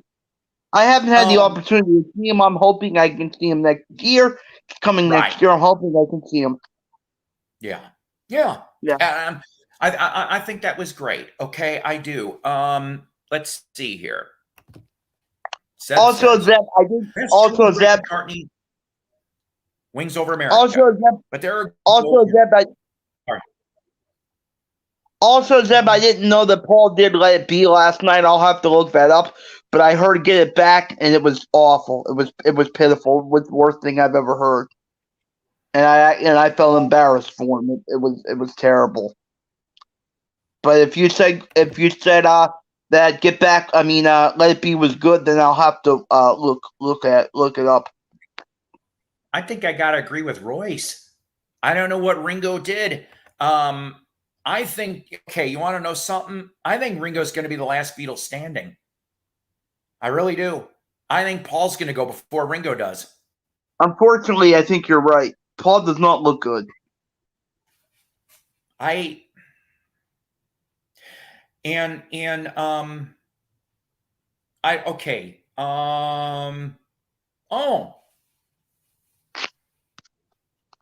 You're from Norway, Zeb?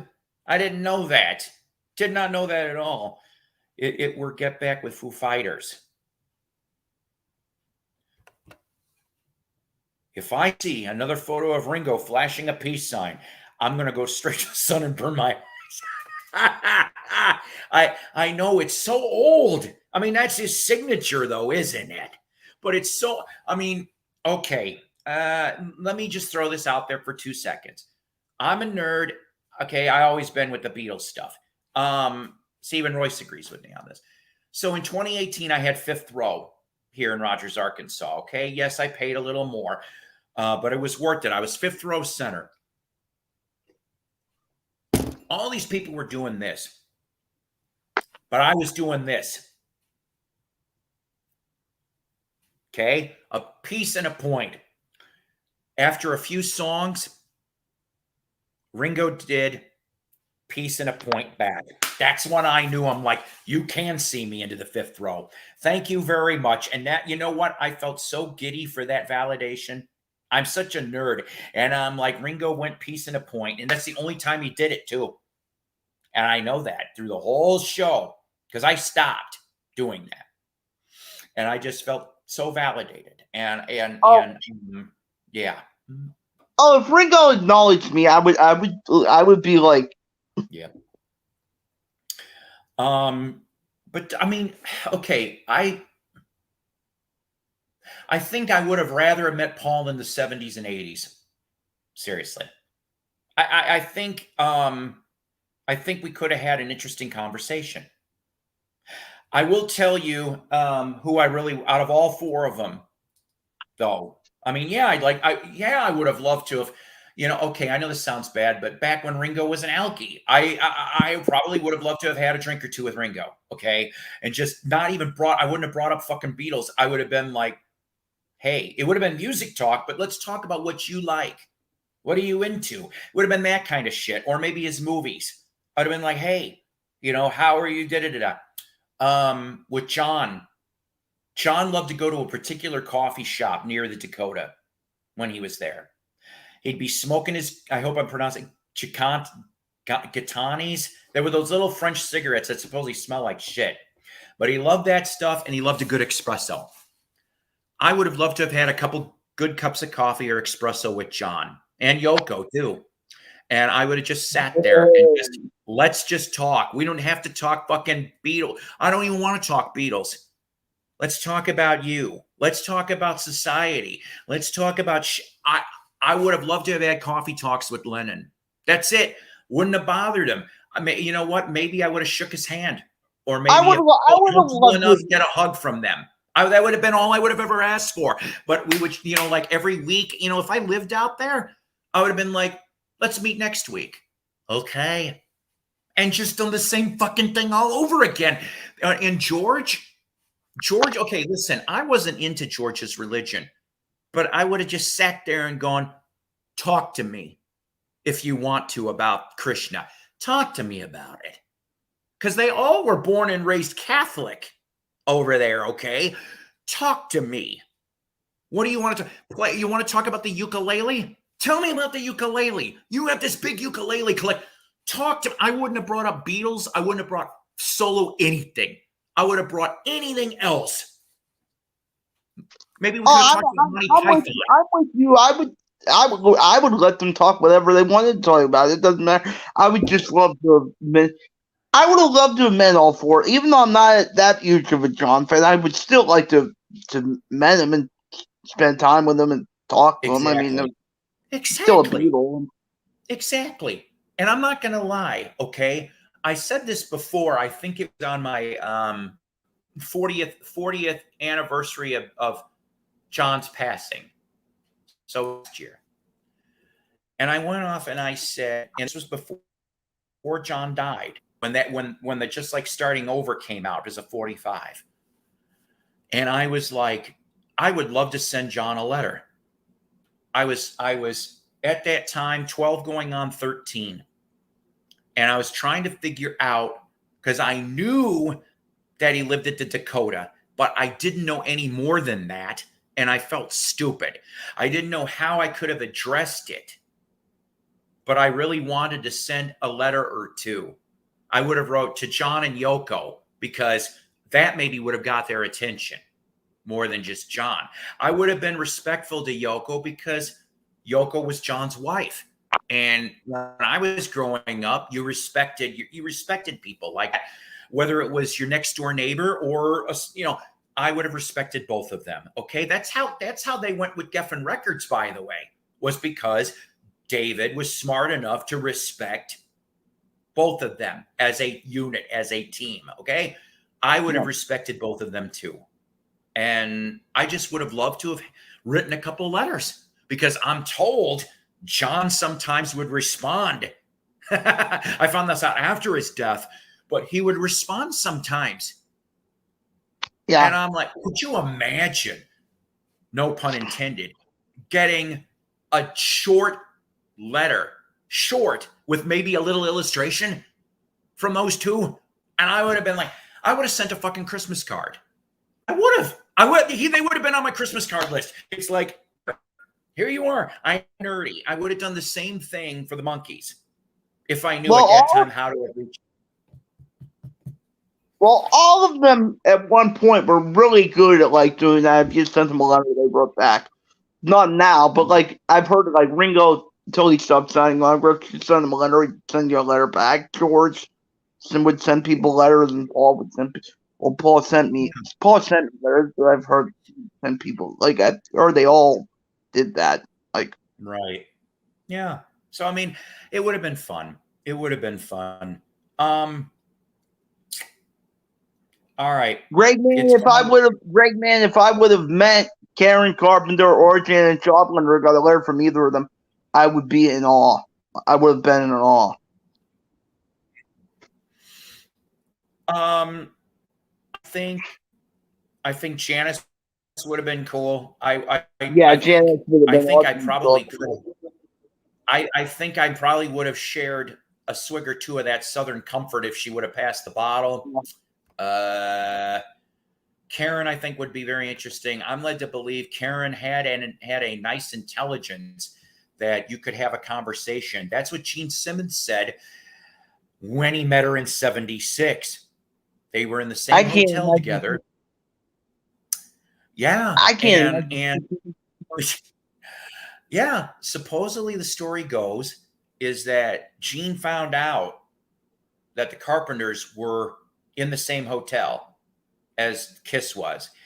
Gene found out where Karen's room was, and he had some gave advance notice he was going to come down there.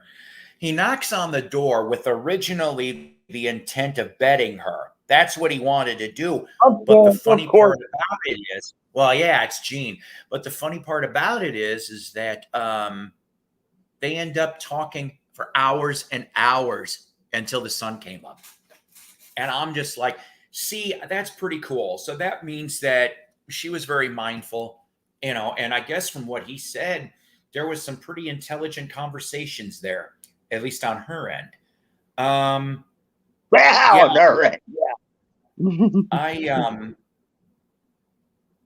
I honestly think so. I think that I would have loved to have had conversations with those two separately. It would have been funnier to be in the same room with those two, but I think there would have been a shade of animosity between George and John. I think there always was. I don't think George got enough respect, honestly, from John and Paul, separately or together, which that's a shame because, hey, all things must pass proved differently, didn't it? He had all of that mental mindset and he flushed it all out in 3 albums.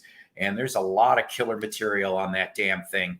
But my favorite George albums are All Things, and then excuse me, hang on a minute, I'm a little out of it. I'd say All Things, Cloud 9, and Brainwashed. Those are my 3 favorite Harrison albums. I like little bits of Dark Horse, even though his voice was all screwed up. I like a little bit of Living in the Material World. What about the infamous? What do you call it? Extra Texture. Not a big fan of Extra Texture. I remember You. I think You was the single off of that, and the funny. His Name Is Legs. Talking about Leg Smith from the Doodah Band. Does anybody like does anybody, Mason likes it, I think he's about the only one. Does anybody else besides him like Extra Texture? And I like, and I apologize, I also like Traveling Wilburys Volume 1. Volume 3 was for shit. My Baby was like the best song off of that, and maybe there was one other song off Volume 3. But Traveling Wilburys, the first album, I really liked. I think that if, even though Roy died, and I loved Roy's contributions in that, I think that if they would have replaced him with either Dwayne Eddy or Del Shannon, I think they could have at least gotten another good album out of it, honestly. You know what? I remember Paisley when Gone Troppo came out, and I do like that song. Gone Troppo was, I guess, an English slang for I'm going bye-bye. That was really what it was. That was his signal of I'm disappearing. And he did for 5 fucking years, except for one song, which was a Dylan cover that was on Porky's Revenge. That's it. He only did one thing for 5 years as far as for studio was concerned. I don't think that Tom Petty could have worked with Del Shannon. I'm talking. Tom Petty loved Del Shannon. Tom Petty produced. Exactly. I don't think he could have worked with him because I think he would have been too much in awe. He idolized Del like that. I think he would have been like too like starstruck to work with Del Shannon. Or you know what? Let's just throw this out there. Let's say they hired Dwayne Eddy and Del Shannon. Could you imagine a killer damn album? Volume 3 would have been. Wow. That would have been a hell of an album. And it's like, and Dwayne's still with us? Dwayne Eddy's still with us. Why is he not? He's one of the few 50s rockers left. And he's not the only one. You know what, though? Here's the thing. And once again, go get his solo album from late 80s on Capitol. George is on it, and so is Paul individually. So you got some Beatle connection there for Dwayne's album. Go find that one, kids. There is, I don't know if I brought this up in the last broadcast, but I will bring it up now. I think this came out within the last couple months, but it just came into my radar, and I want to go pick it up. So Righteous Brothers, Bill Medley, Bobby Hatfield, right? Bobby Hatfield cut a solo album that sat unreleased. It's finally coming out, or it already did come out. Ringo's on it. Ringo's on it. It was if I remember correctly, it was recorded in the early 80s. So Ringo's on it, along with, I think, a couple Derek and the Domino people are on it, and other stuff. So I may have to pick this thing up just because of that stuff. Some people have actually said it was pretty decent and it should have came out.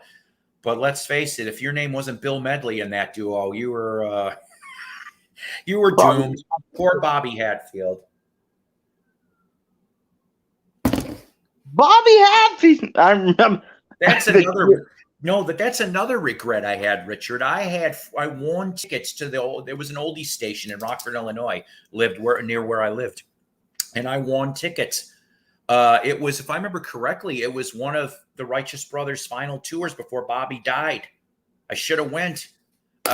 They unfortunately though, they didn't sell real well. They partitioned it. So 5,000 seats would have been the max.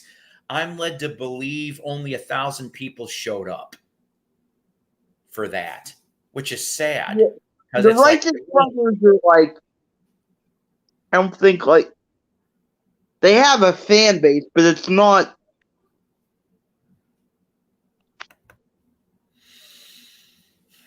I got to meet Bill Medley. Bill Medley was pretty cool. I will confess though that one of the cringiest, because Bill performed. So this was around 2009, 2010. Bill performed in Branson, Missouri for a while.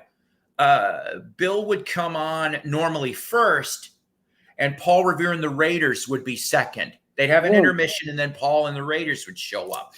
But because Paul had to go pick up his mother or something, and he had to drive to Springfield, Missouri, which was a short drive, they flipped it this time, and the Raiders went on first, and Bill closed. And that's how I brought my Raiders and my Righteous Brothers stuff, and I didn't get to meet Paul. That was the only time I got to see Paul perform. And of course, Paul being dead, I'm like, damn it. And I got to meet Bill afterwards. But his daughter performed with Bill, and Bill's kid Darren. I think his name was Darren, if I remember right. Performed with Paul Revere and the Raiders. He was the singer for Paul in the early 2010s. So the medleys were all over the place. And they get to that song, Time of Our Life, from Dirty Dancing. And there's video, and they're showing clips. It's really weird that it's a love song, right? About like what Bill and I think it was Jennifer Warnes, right? I think who sang with Bill on Time of Our Life. So his daughter is singing is Jennifer's parts, and in some of the lyrics are sexual in nature, and I've kind of cringed. I'm going, how can these two be singing this like this? And I'm just like, thank God that song was over. Well, didn't Nancy? I'm like, geez. Well, hold on a minute, because didn't Nancy Sinatra that song, Something Stupid? Isn't that his daughter with him singing that, or is that Frank Sinatra and Nancy Sinatra? Yeah, that's his daughter. I always thought that was an extremely weird song for them to do together. Paisley says Dennis Dunaway said his first concert was Dwayne Eddy. I think the twang influence. That's a good theory. Speaking of Dwayne, though, that is my oldest still sealed album in my collection. I have not opened it from 1966. Seriously, I have a still sealed from 1966. George really helped Ringo on tracks like It Don't Come Easy and Photograph. That's right. And if you hear George's demo of It Don't Come Easy, and if you've got headphones and you're listening to the Ringo version, you hear George sing Hare Krishna in the middle of it. And Half a Badfinger, if I remember correctly, is on It Don't Come Easy, which is nice. Watch Two Legs this Tuesday. I'm going to be on with the guys to count down. Well, there you go. I may have to actually watch that after the fact. I work, unfortunately. I've been doing a lot of 10As to 7Ps lately. You can't do it top 20 McCartney is impossible for me, at least. But I don't know. Like I said, I'm not. God. All people, no matter what entertainment field you're in, are going to grow old. If you don't die from a drug overdose and you're a member of the 27 Club, okay? Other than that, everyone else pretty much grows old, and some people still got it and some people don't, okay? And I'm sorry. I think McCartney, I love Macca. I always will love Macca, but I think he needs to be done. This is it. Oh, he is done. The whoring of the McCartney 3 is what really kind of pissed me off, to tell you the truth.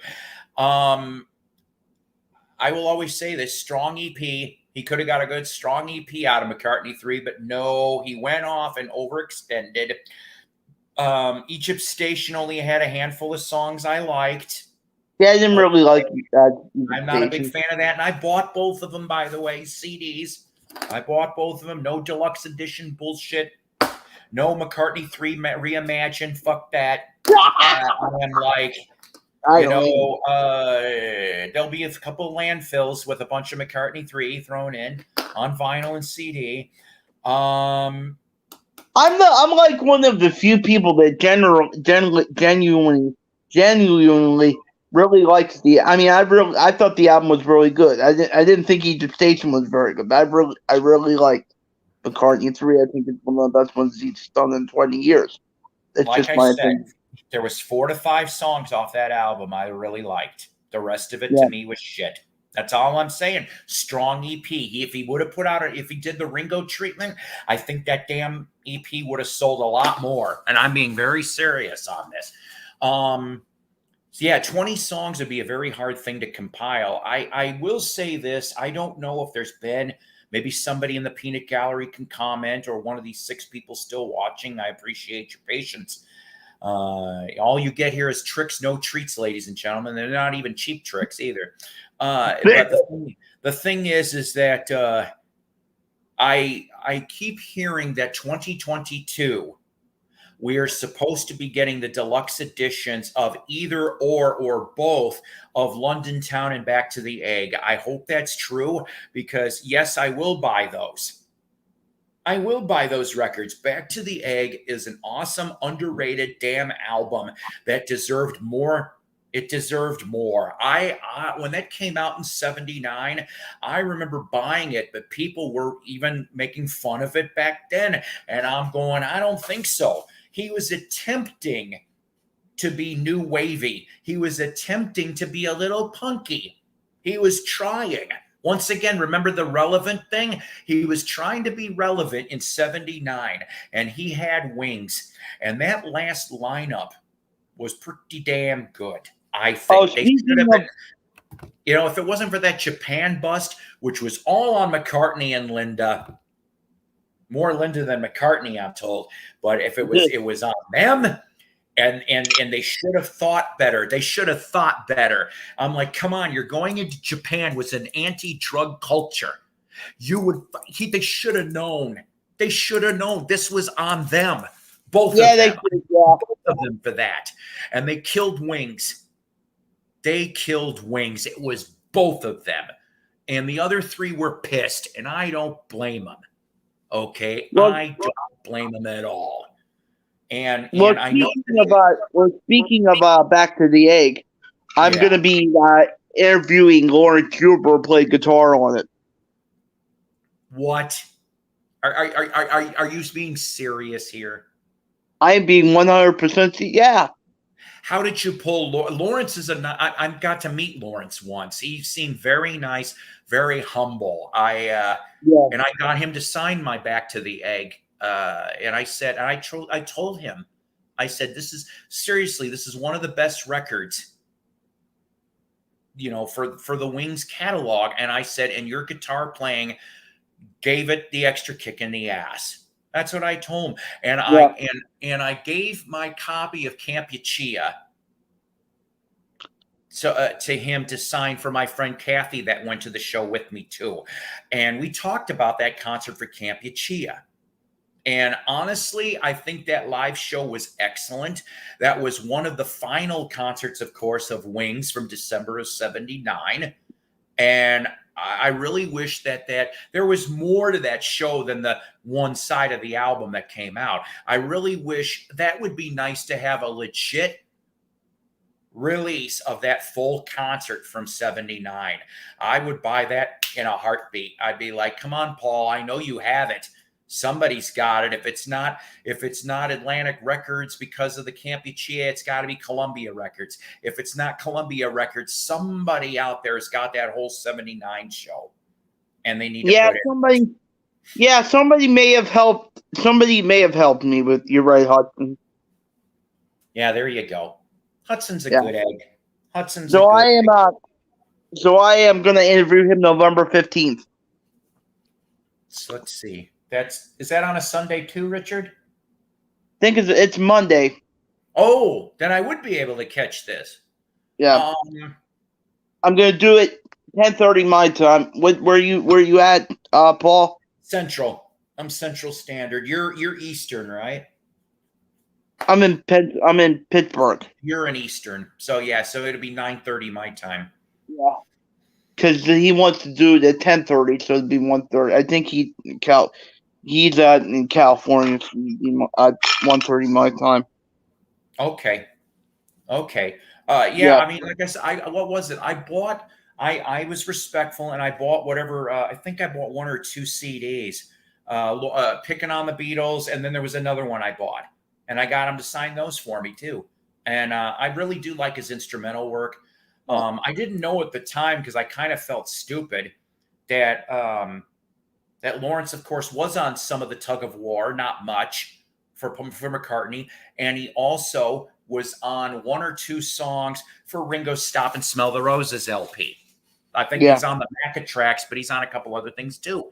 And he also is on a really cool album that should have got more sales back then, Checkered Past from 1984. You're talking about members of the Sex Pistols, members of Blondie, and God, what's his name? Michael DeBar, who was in a lot of bands in the 70s and 80s. He was within a year, he actually would replace Robert Palmer in Power Station briefly. He was there for Live Aid. Yeah. So they did an album called Checkered Past, and Juber's on that. He's all over that too. And Al Stewart. I love Al Stewart. He was on a couple of Al's releases in the O's anyway. So that'll be a very cool interview on that. You know what? Yeah. If you want to know how I got the interview with Lawrence Juber, maybe you should ask the person who left the last comment. I know. I Hudson, like I said, is a good egg. And you know what? I'm going to tell you something. I will try to watch that broadcast live with Lawrence, because I'm going to ask him the Campuchia question. I'm curious, because when I talked to him it was 2006 was when I met Lawrence. And at that time, he actually told me that it was funny that I brought it up, because he was in contact, or was going to be in contact, with Atlantic Records to deal with not only trying to see if they could have reissued the soundtrack on CD, but to try to get it put out on DVD. But yes, I understand, because the answer that was given to me previously was there was so many acts with different record companies, and that you'd have to go back to all of those record companies for the rights. Well, how did they manage to get it done in 81? Because I think the album came out in 81. It's like, how did they manage to get it back done 40 years ago? It can't be that hard 40 years later to try to gather it all up. You just go divvy the pies to all the record companies. That's all. And what I didn't know at the time, because I was led to believe that this was all done over 2 nights. That's not true at all. It turned out that each band had their own show. It was a whole week almost of concerts. And McCartney did 2 nights. For one of the nights, you had the Rockestra portion, and then the other night was a full show with Wings. And it's like, between those 2 days, there ought to be enough there to put out a live 79 album. I think you'd have a lot of old school fans who would grab that up pretty damn fast. I know I would. Clean it up a little bit. I would go crazy. Either that, or put it as a bonus. Put it as a damn bonus to the Back to the Egg Deluxe. That's probably what you're saving it for. And that's fine. That's fine if they do it that way, but at least it'll come out. I mean, I still have my vinyl. I ended up getting another copy that was gold stamped. I have a copy in my collection. I haven't played it in a while, but I thought, I'll tell you, the best parts of that show to me was the McCartney side and Rockpile, especially with when Robert Plant, because you got 3/4 of Zeppelin is at that damn show. It's everybody but Jimmy. Jimmy's the only one not there for once. And when Robert Plant goes on to sing Little Sister with Rockpile, I'm going, holy shit. I said that cooked. That cooked. They should have done a lot more. So. Yeah, I was listening to Back to the Egg the other day to get ready for my interview. And I was like, damn, this is such a kick-ass album. Yep. Yeah. It was that and Good Night Tonight and Wonderful Christmas Time. I think that was it for and the little bit from Tug of War. I think he's only on 2 or 3 tracks on Tug of War. He's on Tug of War. I didn't know that. I have to. Let me pull this up really quick, because I think he's on there, but he's not on there a lot. I know Denny's on there. I think Eric Stewart. That's how he ends up with Eric Stewart. That's how he ends up having him for a few years. Let's see here. Hang on. If he's on there, I'll have to talk to him about that a little bit too. Because what happened, if I remember correctly, the story goes, is Wings reconvened in 81. All right. They did in the studio, but not a lot happened. And I think that in April of 81, yeah, Tug of War came out in April of 82. And all right, let's see. Boy, there was a lot of. All right, I apologize. He is not on it, but Denny is. So yeah, so Lawrence and Steve Holly, because yeah, Holly's not on here either. He must have went off and just simply said bye-bye to them. Yeah, because it looks like here a lot of people. Ringo's on 3 tracks. Steve Gadd is on 2. And Dave Maddox, who was a session drummer, he's on 1. Huh, I didn't know Andy McKay from Roxy's on there. He's on 1 track too. Stevie Wonder does 2. Stanley Clarke on bass for 2. Eric Stewart's on half the damn album. And Denny is on 1, 2, 3, 4, 5, 6. He's on 6 tracks of that album. What's the story with Denny? Hudson, did you ever get him? Oh boy, do we really want to? Yeah, that's right. I forgot Hudson. Yeah, he is a little bit on pipes, isn't he? Not much though, I think, right? 2 or 3 tracks, I think, on pipes. I do not like pipes. I remember I got it for nothing back in '83, and I don't know. I like I said, I still stand by what I say, that Tug of War was the last really good album for McCartney in 15 years, because between Tug of War and then Flaming Pie, I mean, Flowers in the Dirt's got a little bit, but I still don't call it a great album. I wasn't a big fan of Off the Ground, and I do like Run Devil Run. They should have put out another album like that. I do like the McCartney Unplugged. They should have done more on that. But still, I stand by what I say, that 15 years between Tug of War and Flaming Pie, the rest of it in between was not that great. You had little drips and drabs from that, but that's just me. All right, we are almost going on 3.5 hours, and it is 10 to 8 here, and I am going to literally have to depart within an hour. Before I leave, I want to bring up a couple things again, please. Obviously sub to Richard if you haven't done that. Sub to me, please, if you haven't done that. I appreciate Richard the Music Maniac. Richard the Music Maniac. Yes, and I do appreciate the new subs that I have picked up within the last couple of weeks. I'm sorry that it took so long to do a broadcast, guys, but I'll try better. You know, like I said, seasonal depression kicks ass. I'm not a big fan of it. I'm having a rough time. Exactly.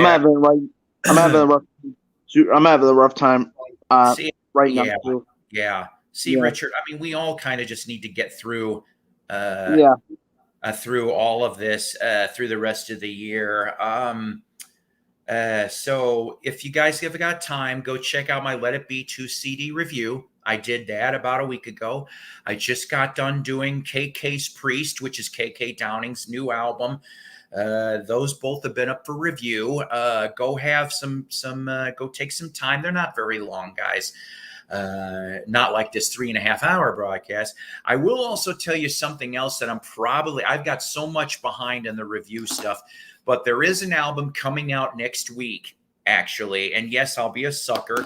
I may end up buying a couple of these though for gifts, if they're on sale. Steve Perry. Yeah, Steve Perry has got I know you guys are going to groan when I tell you it is a Christmas album. I'm like, so why am I buying the Christmas album, which should be on sale November 5th? Because there's Christmas cards that are inserted into the CD and the vinyl packages. And some of those Christmas cards, and I'm led to believe it's going to be a few thousand are signed by Steve himself. What? So yes, you could end up Are you serious? of a CD or album. You could have a genuine signed Steve Perry Christmas card. And, I want to take a chance on that because I love Journey and I love Steve Perry Journey. I didn't like Traces very well. I'm sorry. Once again, strong EP. Yeah, I'll say that. The John 5 track that he did was the best track on that damn album. But let's see how he does with the Christmas stuff. How about? I don't know what it's called. But how about buying your friend Richard a copy and sending it for Christmas? Ladies and gentlemen, Richard the Music Mooch. Ladies and gentlemen, the Music Mooch. No, I love Steve Perry. I just don't really feel like spending money on a Christmas album. I mean, like it.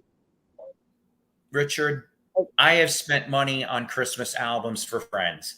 I have bought the Cheap Trick album brand new, and I got it for friends. I bought REOs, which, by the way, now is in the $5 cheapo Christmas bin with bonus tracks. REO has a Christmas album? Bruce Jr., yes, I knew you were going to chime in on that because we were talking. Good night, all. Psycho's pleasure. Thank you very much. You know what, Royce? Yes, I would like to. I don't... so let's see. I think you said 7 p.m. Pacific. For me, it'll be 9 Central. Yeah. Yes, please. I would love that. I can be available for that. And then yes, you know what, Royce? I want to say something. I like your gang. I think your gang is all pretty interesting. Your brother, the comedian guy, the lady, and Dan, even though Dan was having Ecuadorian internet issues like me, it seemed. Poor Dan. I feel bad because I've been frozen up a bunch of times usually. My internet is not that great. It's Cox. I said Cox, but that's the name of the company, COX, but it really probably should be spelled the other way, the way it is. But yes, I would love that, Royce. I would love to spend some time who is Royce? You seem like you think he's cool. So who is Royce? Royce is very cool, and Royce, I just got into Royce's universe within the last 2 weeks, and I want to say, if I remember correctly, I cannot remember if it was because of Rachel or because I tripped on him myself. I do this. I do a lot of visiting of other people's channels just because of that. And but Royce, I was there Friday night for the Shock Rocker broadcast. I'll be curious to see what his theme is. Hopefully I can do some preparedness. Whatever that theme will be, Royce, I will be surprised. But yeah. So yes, Royce. Hopefully Friday I would love to come on for even a little while. So is the name of this channel Royce in the House? Royce in the House. Go subscribe. All right, I'll look him up. But Royce in the House is another one. Go subscribe to NC Vinyl Picker, aka Art. He has got a contest right now, which I also put up just yesterday. Show your promos. 5 promos to be in the contest. He will do that till November 15th. Show your promos on NC Vinyl Picker, aka Art. Lots of cool places to go and visit. I appreciate the 7 people that are still here in the studio audience. I'd like to thank my studio audience guests, Tinfoil Hat Paul, and Richard the Music Maniac, my people that came to visit today. Richard the Music Maniac. That's right. And so everybody, have a happy Halloweeny from me, Svengoolie, and everyone else. Bye-bye. I love that shit. I love you all. Have a great week. We're into November. Happy November. No November rain, though. We don't want Axel bitching at us and giving us Chinese democracy, too. Yeah. We don't want that. That would be a trick beyond cheap. Yeah. I need democracy. Bye. Bye-bye.